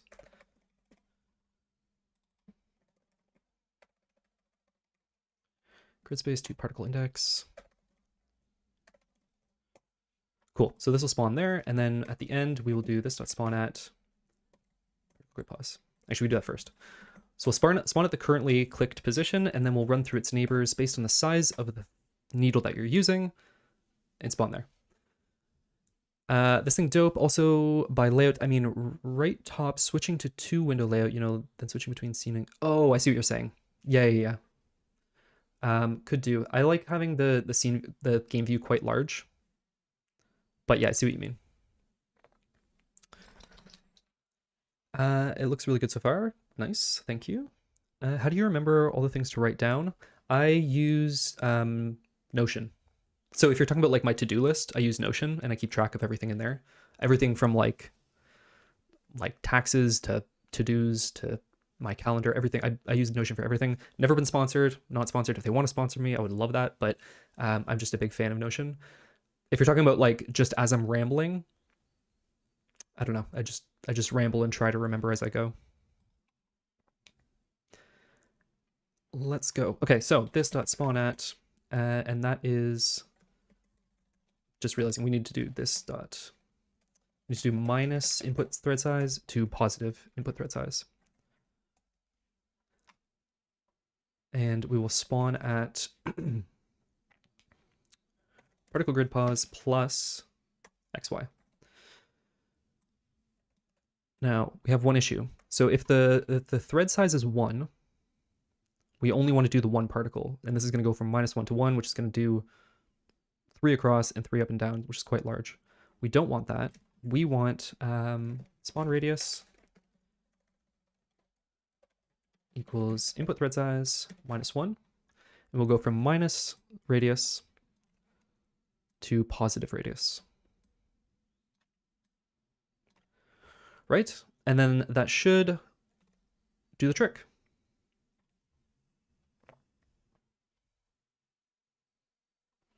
Let's give that a go. Okay, so we should see just 1 at a time. Yep. And then we should see 2 at a time. Yes. Should see 3 at a time. Cool. And 4 at a time. And we can make tsunamis. Neat. Very cool. I think this is a little bit too blocky. So maybe we do this in more of a circular shape.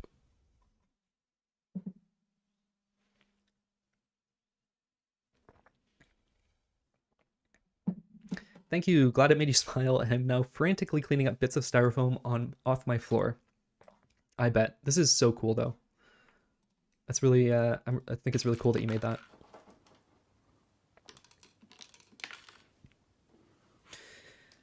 That looks so good. Nice, amazing, awesome. Glad you guys like it. Change it to a radius. Yes, exactly. Yeah, definitely we're going to go circular shape. Super cool. Okay, what is the best way to do that, though? So, what we could do, so we could keep this double loop, and we could check the radius, check the distance inside, and see if it actually is within that space. It's kind of a little not the most performant, but this isn't really performant critical context, so it doesn't really matter. So let's do that real quick, and we can probably think of a better way to do it. But anyways, let's go into target position. Target grid pos is this. So if the target grid pos, what is the distance between an int 2? Between two int 2s? I guess it's just the absolute difference between the two components. Or, whoa, sorry, gotta let the dog down. Who said cats are the only ones that can step on your keyboard like that? Okay, so we there is no yeah, there's no minus between int 2s, so let's go int distance. No, I want to convert this to a float. Okay, so we'll do this in UV space. So we'll do float 2 UV, target UV equals helpers dot grid space to UV space. Yep.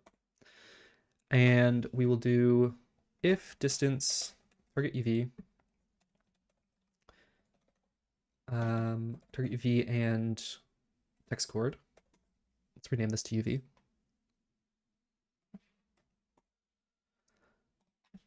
Is greater than spawn radius. Continue. Otherwise, we'll spawn. This is definitely not the best way to do it, but it's the first thing that's coming to mind. So we're going for it. Okay, and then so right now we currently have this is an int. What we're going to want to do is... No, sorry, this is not going to work. It's not what we want. Okay, we're not doing that. We are doing it like this. So the distance, so int dist x equals, yep, int dist y equals, yep, and then we'll take the absolute.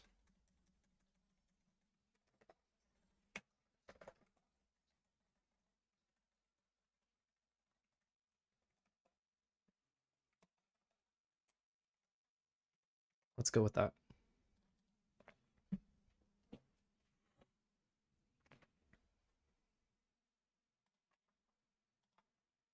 Okay, so it should be 1. Yes. Should be still kind of a square. Let's go with the largest one. Okay, so it's kind of circular. The problem that we're consistently having is that we're always kind of shifting to the left because we're always calculating everything as being the bottom left of the cell.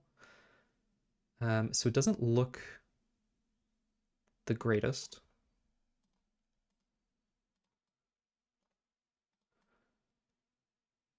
But it technically works. I think there's still also an issue with our simulation always leaning to the left as well. I don't know if that's related, but there's definitely a bug there. But that's kind of working.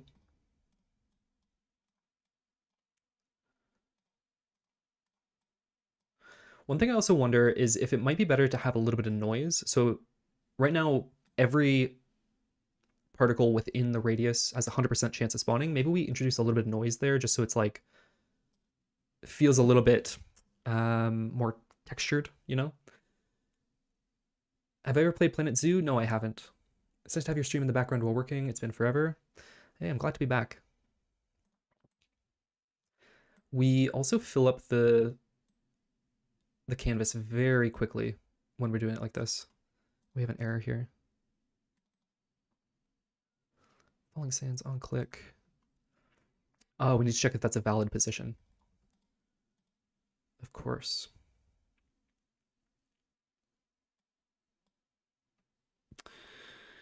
That's a common issue, moving right to left with falling sands in general. Anyone who implemented this encounters this. Is there a solution for it, Dimitro, that you're aware of? Or is this, like, surely this is a solved problem, right?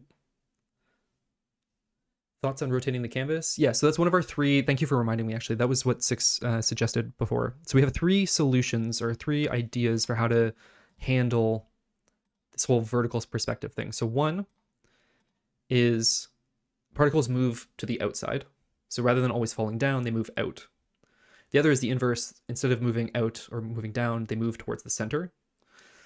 And then the last one, the one that 6 suggested, was that you can rotate the canvas and gravity shifts based on the rotation. That makes sense. Does kind of it's an error? Yes. Thank you for reminding me. That does count as an error. So thank you for reminding me. Actually, we haven't done that this whole stream, but anytime that there's a anytime there's a runtime error, it's an exception or compile error, or anything like that, we are donating £2 to the Games for the Waynes charity. The only one, chat, pick between 64 by 64 or 128 by 128. I'm curious where this is going. The only one making sense to me is the rotating option. 1080 by 1080. The only one making sense to me is the rotating option. So my personal preference is the moving outwards one. I think that's the most promising in my opinion. I think that could be really cool. Rotating might give you the most control though. But yeah, we're definitely leaning left. Right. £38 so far. Yep.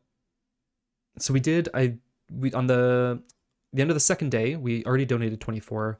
I have still 14 pending. So I need to keep track of that. But shameless plug for a charity. We do have this link. So if anyone is feeling particularly generous or whatever, this is to go to the Games for the Waynes charity, which is raising money for the Glasgow Children's Hospital. So no pressure, but if anyone, the Scheme Jam is for a charity, so it'd be cool to see if we could raise any funds. Yes, a vertical beach. It's not possible. A vertical beach. So yeah, this whole thing with the rock it feels kind of weird. I could do a vertical beach like that. I'm not sure what you mean by vertical beach, but yeah, there's definitely issues with the current limitations. Let's do, because it feels like we're filling up the canvas very quickly now. Let's make this a little bit bigger. So rather than, I think we're 100 by 100. Let's go 200 by 200. Left sand, right water.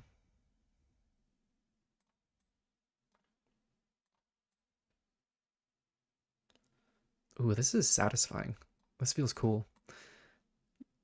Yeah, you're right. Like you're always going to be kind of on an angle, essentially, right now. Another thing I was saying before, if we want to get very specific about being able to create like hedges and stuff like that and get very, very specific, would be to have like a special thread, like a black kind of border thread, which you can place. It doesn't move, but it blocks everything else from moving. And it takes the color of whatever's beside it, like the first thing to touch it, essentially. So like if we had this and then we put sand down, then all of these would turn to the color of sand, but they wouldn't move. So that way you can create like hedges and like lines and stuff like that. So that's another thing we could do. But I like the idea of being constrained by the simulation. So I think it's more interesting if we do things like rotating or moving outwards or whatever. I think that's a little bit more interesting. But we have some things we can try out. I also had this issue and I solved it by scanning not from left to right, but rather vertically from bottom to top. Basically, X and Y is swapped, so the memory layout should be probably laid out like yours. I see what you're saying, but you still need to... if you're going... So right now we're going essentially like across, like 1, 2, 3, 4, 5, up 6, 7, 8, 9, 10. So you're saying go like, you know, vertical 1, 2, 3, 4, 5, 6, 7, 8, 9, 10, 11, 12, 13, 14, 15. Hopefully that makes sense. But you still have to go across the x-axis in either case, right? Unless I'm misunderstanding. Okay, so we need to show the selected thread and needle. Let's do something real quick. Just bake that. It makes me think more about the way you make dentel and not sawing. I don't know the specific lingo. I don't know what dentel is.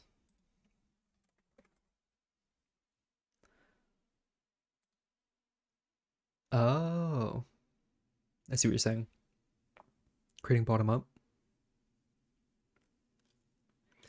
Yeah, there's a couple things. I just realized there's a bunch of lingerie there. There's a couple things that we need to solve. So one is the logical kind of dissonance where it doesn't make sense that we're creating a vertical, or sorry, we're creating a landscape in a vertical orientation. That whole thing is just confusing. And then the other is having control of what you're creating. So they're not the same problem, but they definitely have overlap in the solution, I think. The water simulation is cool, but it seems hard to place in a way that looks like a top-down view. Yes, agreed. Yes, it definitely does. That's why, so yeah, that's why I think the outward expansion might be the way to go. I think we'll do that tomorrow because that feels like it's going to be like an entire job of it on its own. Right now I want to show which thread and which needle are selected.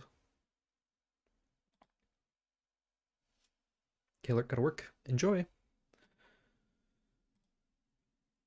All right. Yeah, so if we show the current selections, we get that done today, and then tomorrow we do the outward expansion and the conversion of soil to grass. I think that gives us enough to send a build out, and you guys can start clicking around and see what we can create with this. Yes, but you already tag each particle with update frame count, so when the scan line moves, already moved particle wouldn't move. Yes, that's true. Yeah, but I still think this is a question, not a statement, but I think you would have still the issue where, like, I'm still not sure how that solves the issue of it moving with a bias towards the left, because we already have that check that it hasn't already moved. So whether you scan the grid vertical then horizontal or horizontal then vertical, I still think you have the same issue. How long do you think you will continue the stream? So I know whether I have lunch or see if I can have it later. I would say maybe another 20 to 30 minutes. Maybe 30 minutes. I'm getting hungry myself. Okay.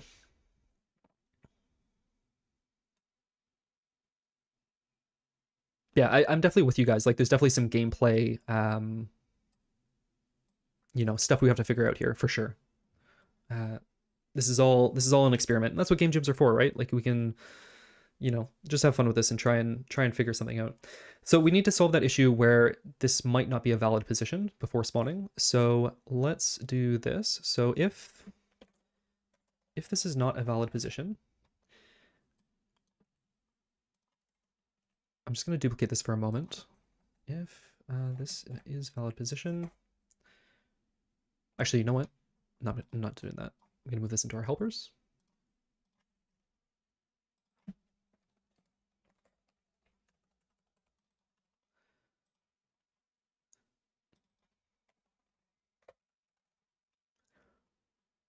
And then we can do this. So if not, helpers, dot is valid position. Target grid pause, x, y, oh no. Dot width, this dot height. We'll continue. And now we shouldn't get any errors when we're clicking around the border. 3D falling sand simulation could be cool. 3D, yeah. Drop it down from the camera viewpoint and build up a height map that affects water flow. Ooh. That could be cool. I'm trying to think of how gameplay-wise that would work or feel. What? Target grid pause is valid position. Width, height. What? Oh, if not. Count that as an error.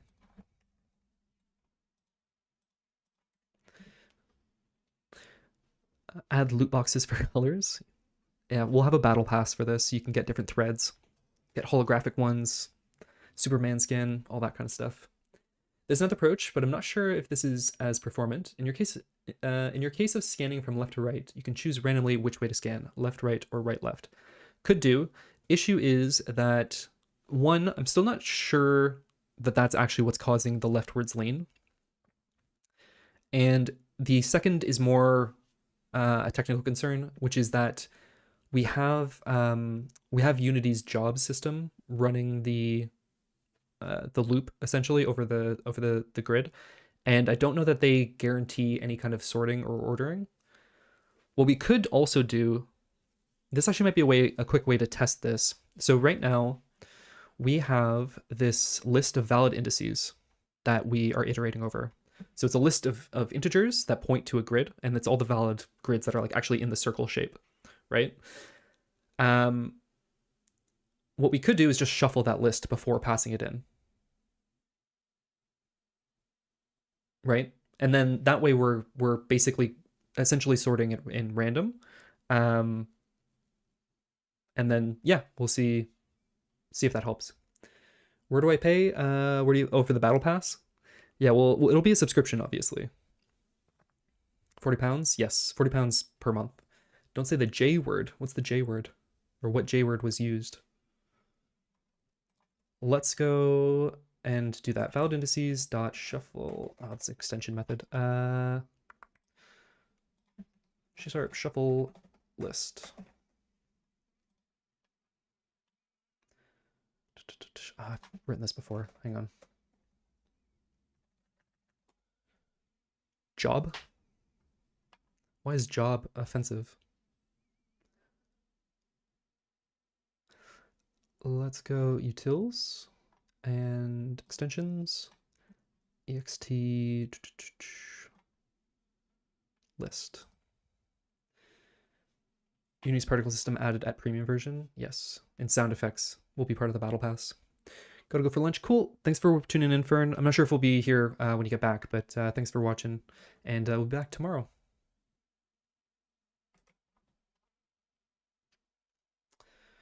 All right. I'm just gonna T-list.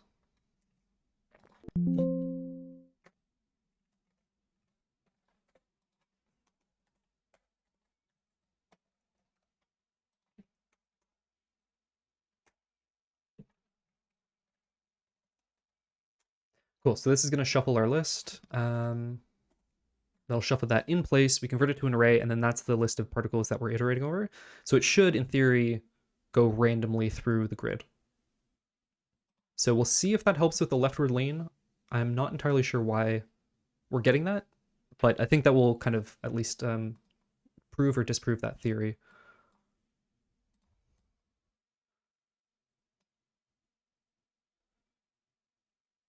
Actually, that seems to have worked. We don't seem to have the leftward lean anymore.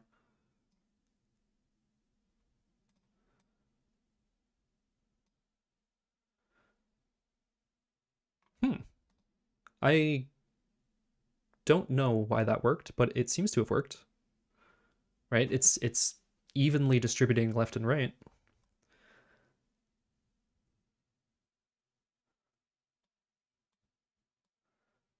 There's still like, it's not perfectly physically accurate or anything. It's creating these like strange shapes, but it's at least distributing properly. So that's cool.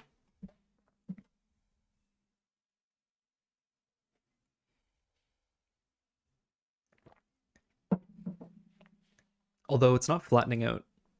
There's something wrong there.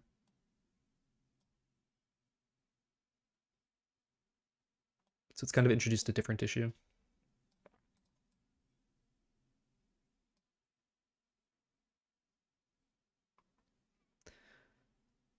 I do think it's an improvement overall, though, so I'm going to leave it, and then we'll have to figure out why the water isn't flattening.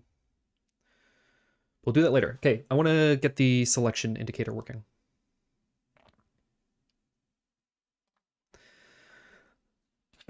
So what we'll do for now, I think the simplest way to go is just what I think Fern suggested, which is to move the selected ones off to the left.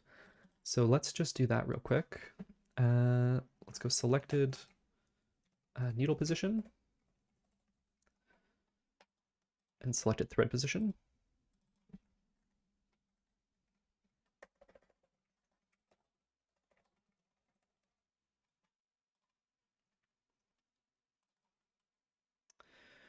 So here's what we're going to do.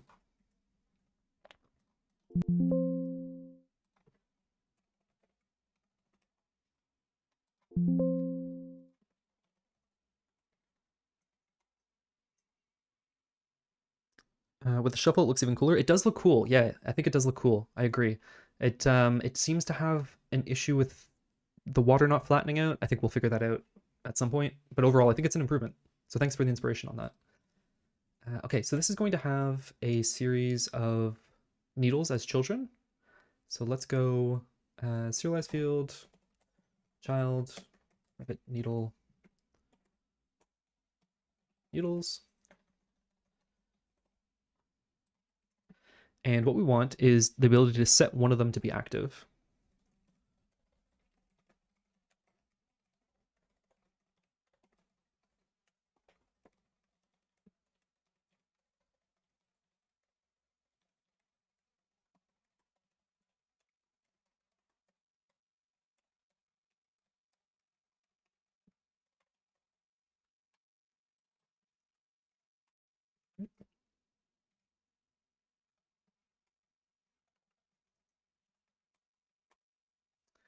So when it's active, we're going to do this. And we're going to make this actually a singleton.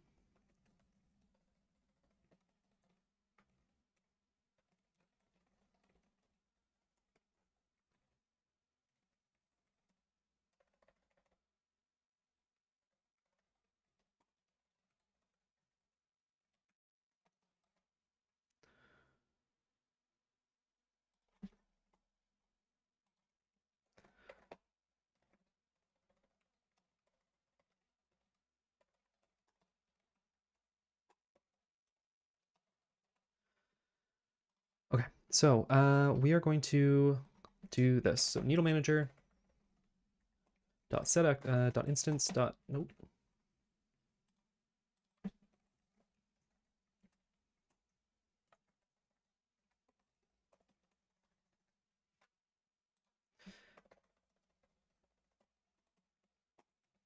Okay, so we'll set ourselves active, and when we become active,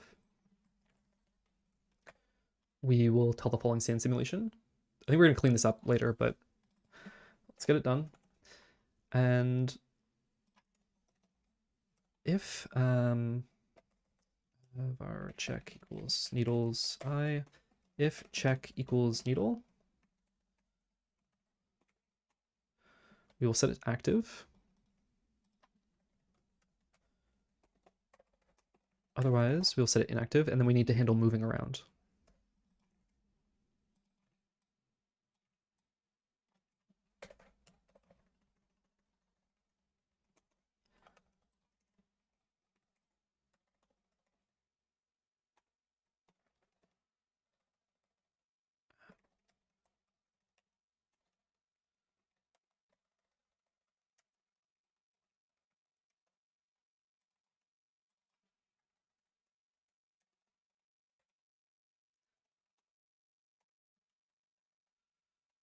Something like that.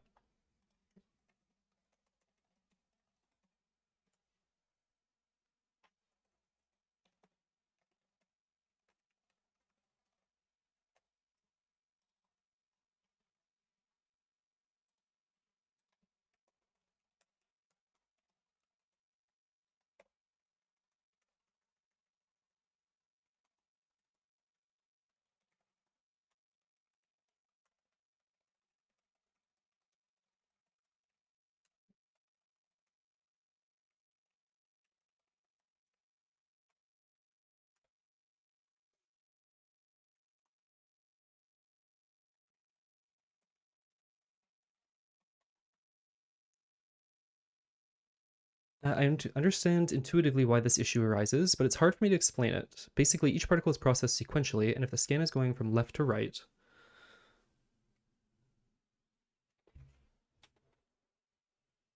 so yeah, that makes sense, but I'll let you finish explaining. But since we're locking it so that it can only be updated once per frame, then the next particle has nowhere to go but the right because it's blocked by the left particle.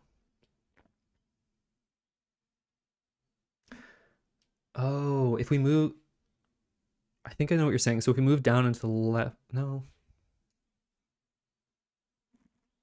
Yeah, I'm still not sure I understand how that issue arises. I gotta think about it a bit more. Okay, what are we doing here? I feel like this is getting really messy. Let's do the position management here. Okay, vector 3 position. No, let's not do that. That's fine. Default position, and then we're gonna do the same thing for rotation.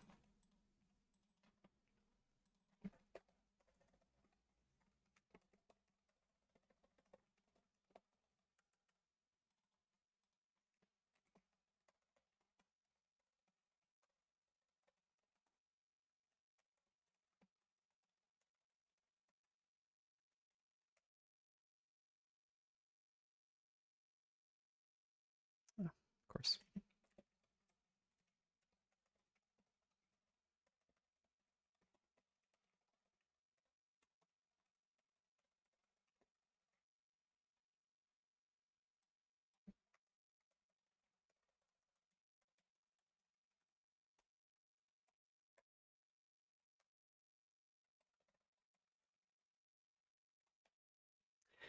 I remember someone fixed that by scanning more than just one particle to the sides and moving it if there's a space available within like 1 to 4 pixels, unless blocked integrated by a solid. Oh, okay, so it needs a bit more space to move. It can't move. You can't basically. I guess in that case, you couldn't have multiple particles on the same line kind of move together in the same frame. Is that the idea? I found Glitch Matrix because I don't feel lonely when making game because I'm at Kyle's stream. Feels like I'm in the studio. Cool. Well, I'm glad to have you guys here. I think this is like the idea, right? We can all kind of get some work done together, not feel so lonely with game dev being such a solitary thing sometimes. Flower Girl, I think that makes sense. I think that makes sense. I'm still not. I haven't reasoned out exactly why.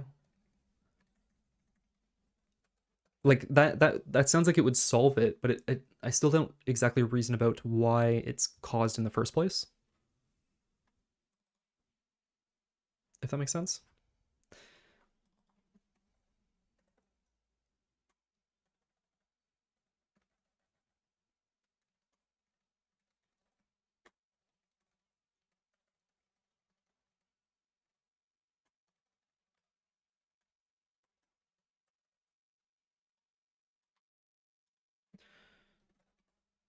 And this will be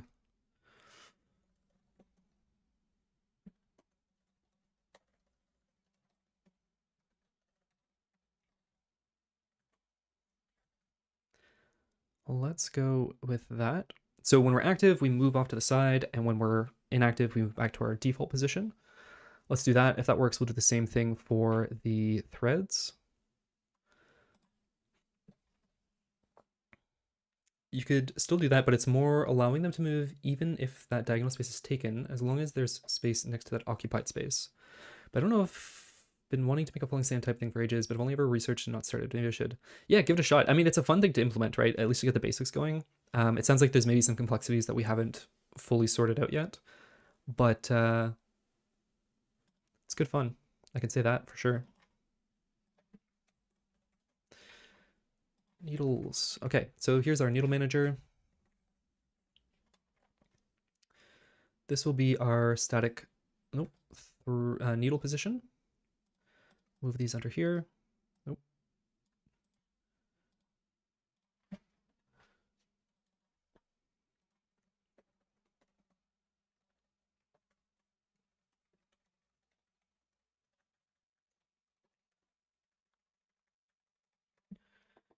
Could it be as simple as the direction of the first particle direction sets the influence? But the thing is that so on every, it might be actually an issue with the randomization, but on every particle instance, we are, oh, this is the wrong thing. On every particle instance, or every particle update, we're randomizing which direction to check first. So we're not always checking left first. So I don't think that there should be any kind of well, I mean, obviously there is, but it doesn't feel like there should be any kind of overall bias towards a single direction. This should be needle manager. View up.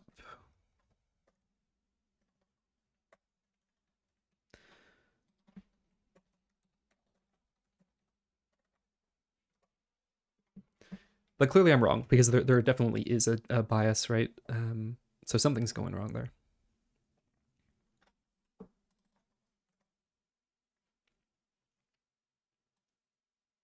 There we go. And so if we move this guy over here, something like that. Nope. Like that. Then when we select a needle, it should move over there. It does not. Why is that?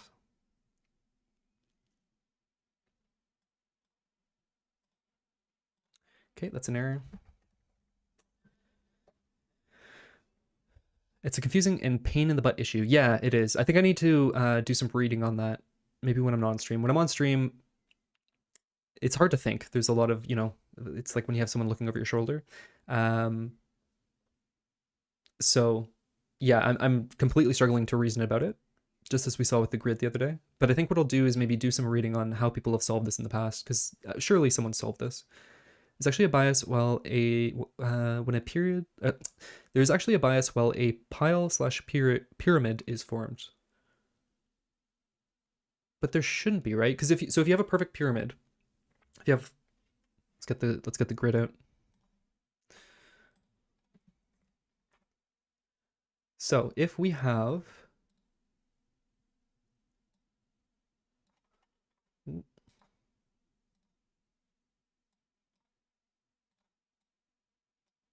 so here is our existing particles, right?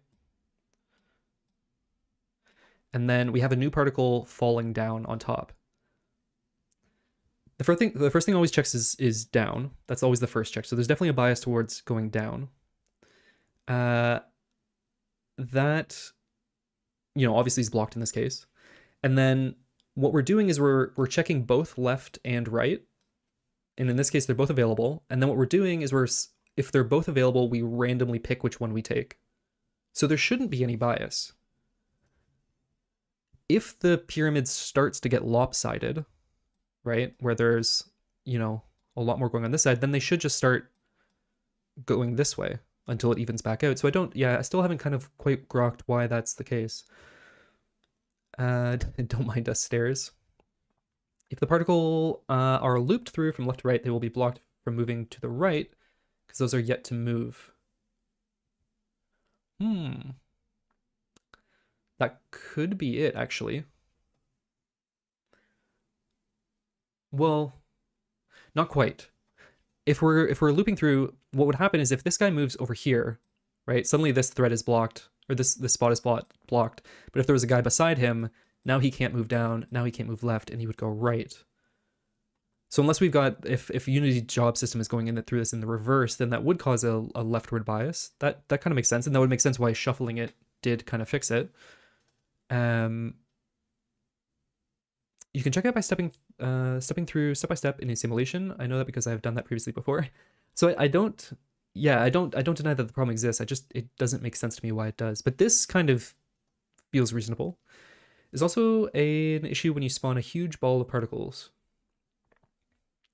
I think what we're seeing now actually is so if we spawn a ball of particles, see how there's like those gaps there? I think that's because that became a thing when we started shuffling, and I think it looks kind of cool, but I know why that's happening, because if we have, let's do this again. If we have a circle of particles,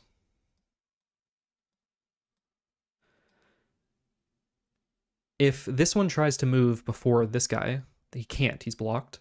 And so this guy moves, and then this guy has to wait a frame to move down, or he spreads out. So that makes sense why we're starting to see that kind of like separation when we're spawning in a larger radius, now that we're shuffling.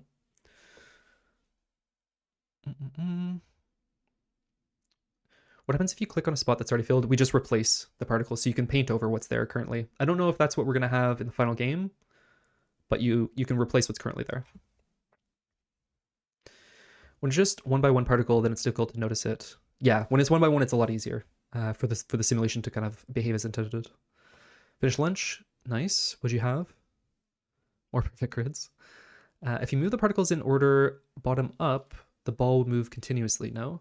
Yes, it would move as like one unit, which is what we saw before we shuffled. So we know that, without checking the documentation or anything, we know that the job system is moving at least bottom to top, because the ball would always move together. Now that we're shuffling, it kind of spreads out. But I kind of actually, to be honest, like that look. I think it looks kind of more interesting than if you just have like a solid block moving down. This feels more particly, if that makes sense, because they separate a little bit. They're like one frame separated.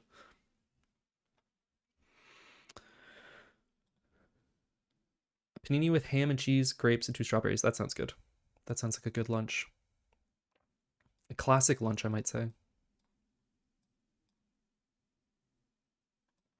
Yes, it's feeling cool. This feels like it's got some life to it now. I think the water still isn't quite behaving correctly. I think maybe we need to look at like biasing moving out as opposed to down or something. I'm not sure. Because it's like this isn't evening out the way it should. And it seems like, I don't know if I'm just seeing things, but it looks like there's maybe particles moving back up, which is obviously wrong.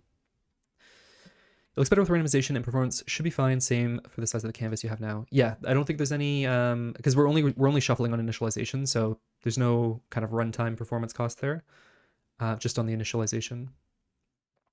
The grapes are too small. Oh, I'm sorry to hear that. But this water, like, this should have flattened out already. It seems like there's things moving up, so I think we've got a bug there.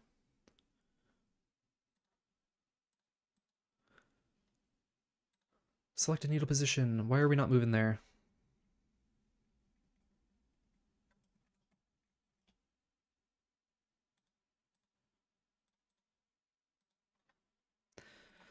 Let's debug this.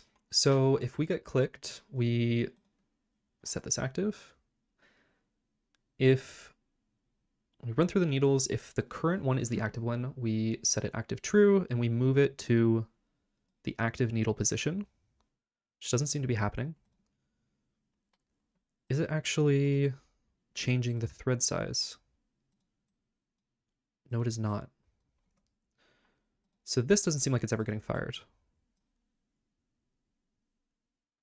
What if you make a floating island and put water on one side, the other side won't go up, right? If I did a floating island, oh, let's do this.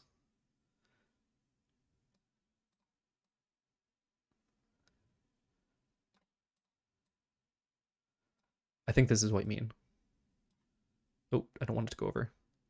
It should basically, yeah, you're right. No, it won't. Basically the water should never go up. It would only go over. based on the way it's currently implemented, which isn't necessarily correct. It's just the way it's implemented. Would it be possible for the dirt thread on the right to look more like dirt color that appears when you actually put it down? The dirt and rock threads look very similar. Yes. Yeah. I think the visuals of all of this, I know I said I wanted to do visual stuff today. This is all still very rough. We definitely need more texture here, a little bit more noise, so it actually looks maybe like kind of not quite watercolor, but there's like, you know, a little bit more variety, so it's not just like a flat solid color. Definitely a lot of stuff to do there. Found solution, shuffle with it. So we are shuffling on the initialization. Yes, the left side should rise. Back to art and design. Yeah. Okay, let's. I want to finish this selection indicator because that's important for us to do any kind of play testing. That's kind of neat actually. So if you have, sorry, now I'm just playing. So if we fill this with rock, because we replace what's already there, we can kind of like dissolve the rock with the water. It's kind of neat. Just looks cool. Okay, why is this not working? Let's debug this. Okay, we iterate over all the needles. They're all set. If check equals needle. Let's check if we ever get here.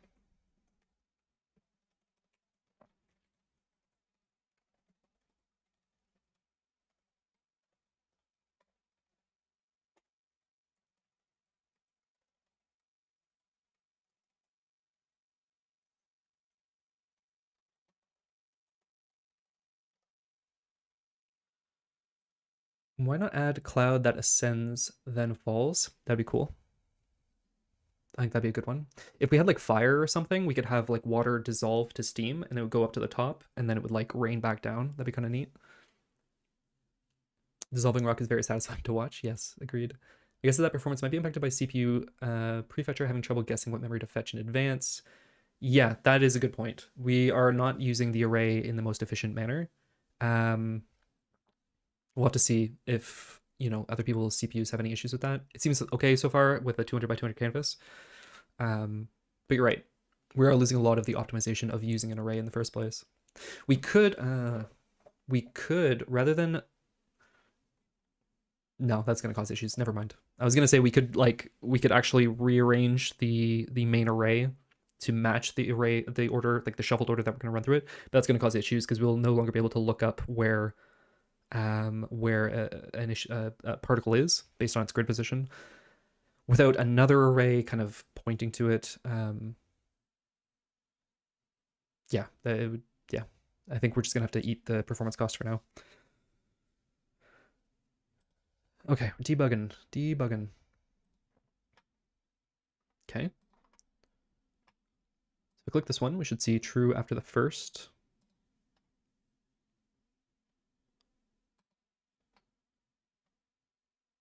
Wait. Ah, they're backwards. Okay. Yeah, so that's true after the first. We should see true after the second. Yep. True after the third. Yep. And true after the fourth. Yes. So why are you not moving? Check. Transform. Oh, they're static. Of course. Obviously. Cool. Okay. So we can move this guy so he's like maybe like this. How's that look?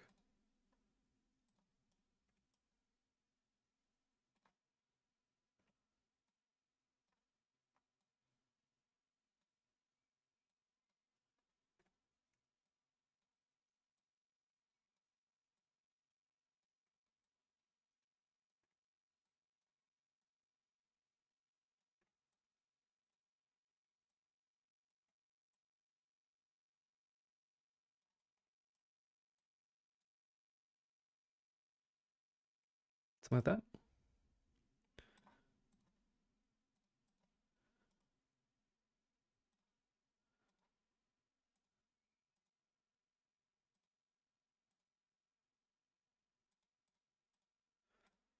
And then, yeah, we still have the issue of we don't know like where that is relative to the others, but I think we'll add some sort of like indentation for this later. So it's like, you know, got a Got a home that we can kind of compare it to. Fluid simulation is calling. Indeed. I got pretty old PC. Give me a link. I will try it up quick. Yes. Okay. So tomorrow, the goal is tomorrow to get a build out to you guys. So yeah, that would be awesome if you could try it on like an old PC. I've got one as well. I can try it on. Could try it on the Nintendo Switch too, but I can't show you that because NDAs. But it'd be cool to see if it runs on that. We don't have controller support though, so.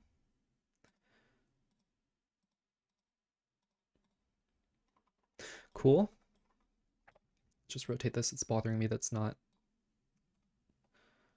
rotated nicely.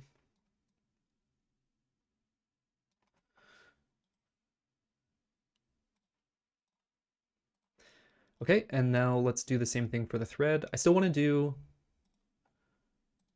a little like thread kind of coming off the top, showing the selected color. I think that'd be really cool.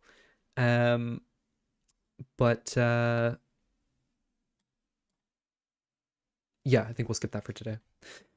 Oh my god, I only just realized you made the how to create beautiful games in Unity video. Ah, yes, that was me. I was wondering why you were why you were seemingly randomly recommended. Well, I'm glad you're here. Will you port it on microwaves? We'll see. We'll see. And Nintendo's scary with their lawsuit gang. What's the lawsuit? I'm out of the loop on that. Which I love, by the way. Really wonderful resource. Awesome. I'm glad you enjoyed that. It seems like that video's quite a few people kind of found the channel through that video, so that's really cool. Debating whether to play some Ralph whilst listening. I think we're almost done here. Got one last thing to do, and I think we'll call it for today. I think I'm recording a podcast later, so I need to save some of my voice. And I can feel the scratchiness starting. But let's get this one last thing done. And yeah, okay. Actually, one other thing we need to do is when we start the game, there is no needle selected. So we need to do that. We'll just select the first one by default. So let's go this.setActive, this.needles, and I think they're in reverse order from largest to smallest, so we'll do the last one.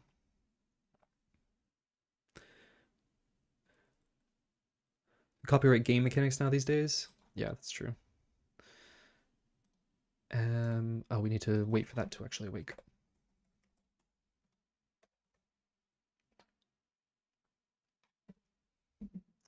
I still love their games though. It's a shame that they do that, and you know all the kind of takedowns that they send to community managed events and resources and all that, community managed games ports. But Nintendo makes some good games, you know.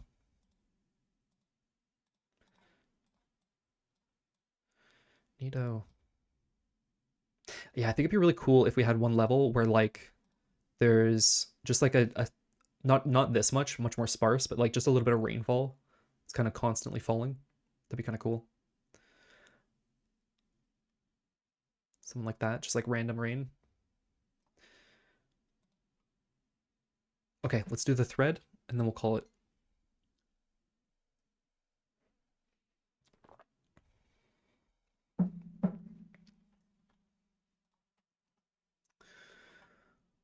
So there's a lot of redundant code here, but we're in the full game jam spirit. I don't care. We're gonna be messy. Spool manager. Yep.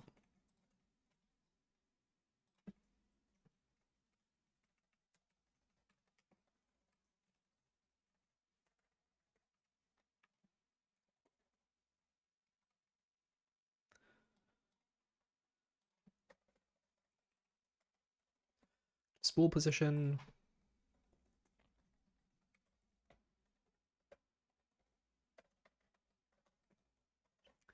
Spools. Think about play some raft. Cool. Enjoy. Law is kind of scary. May work reversed way. Law is kind of scary. May work. Law is definitely kind of scary. Definitely agree there.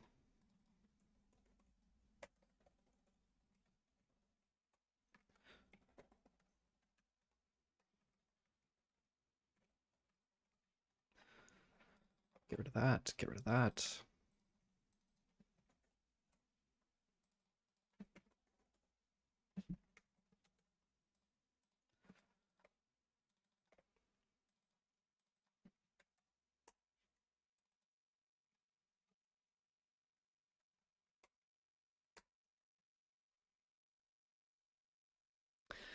Still listening though? Cool. Nice. I appreciate that. I'll have the HP on live stream and the gaming computer on Raft, I think. Nice. What did HP stand for again? Something potato?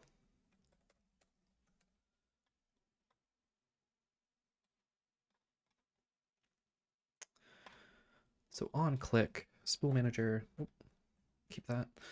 Spool manager dot set active.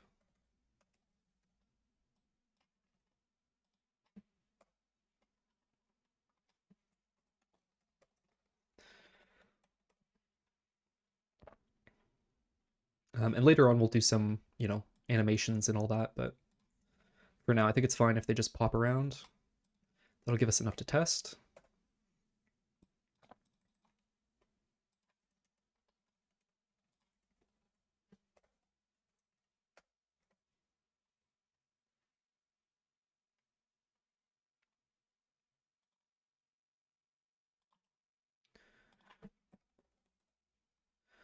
Spool, spool, spool.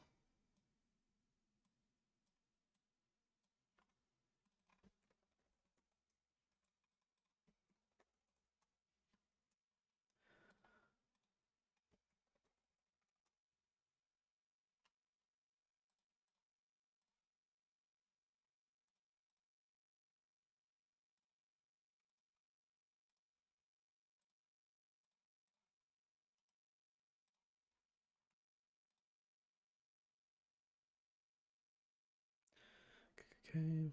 Henry the Potato, that was it.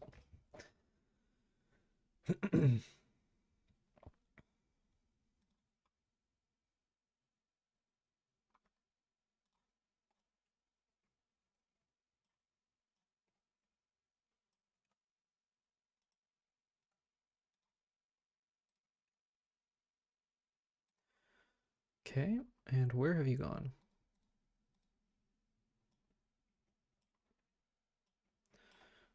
Oh.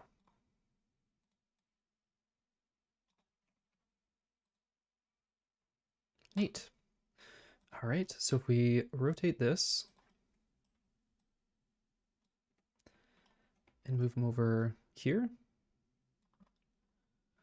at least for now, that gives us enough of an indication of what's selected.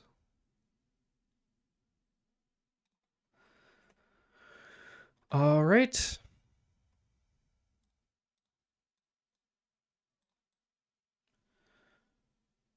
Cool.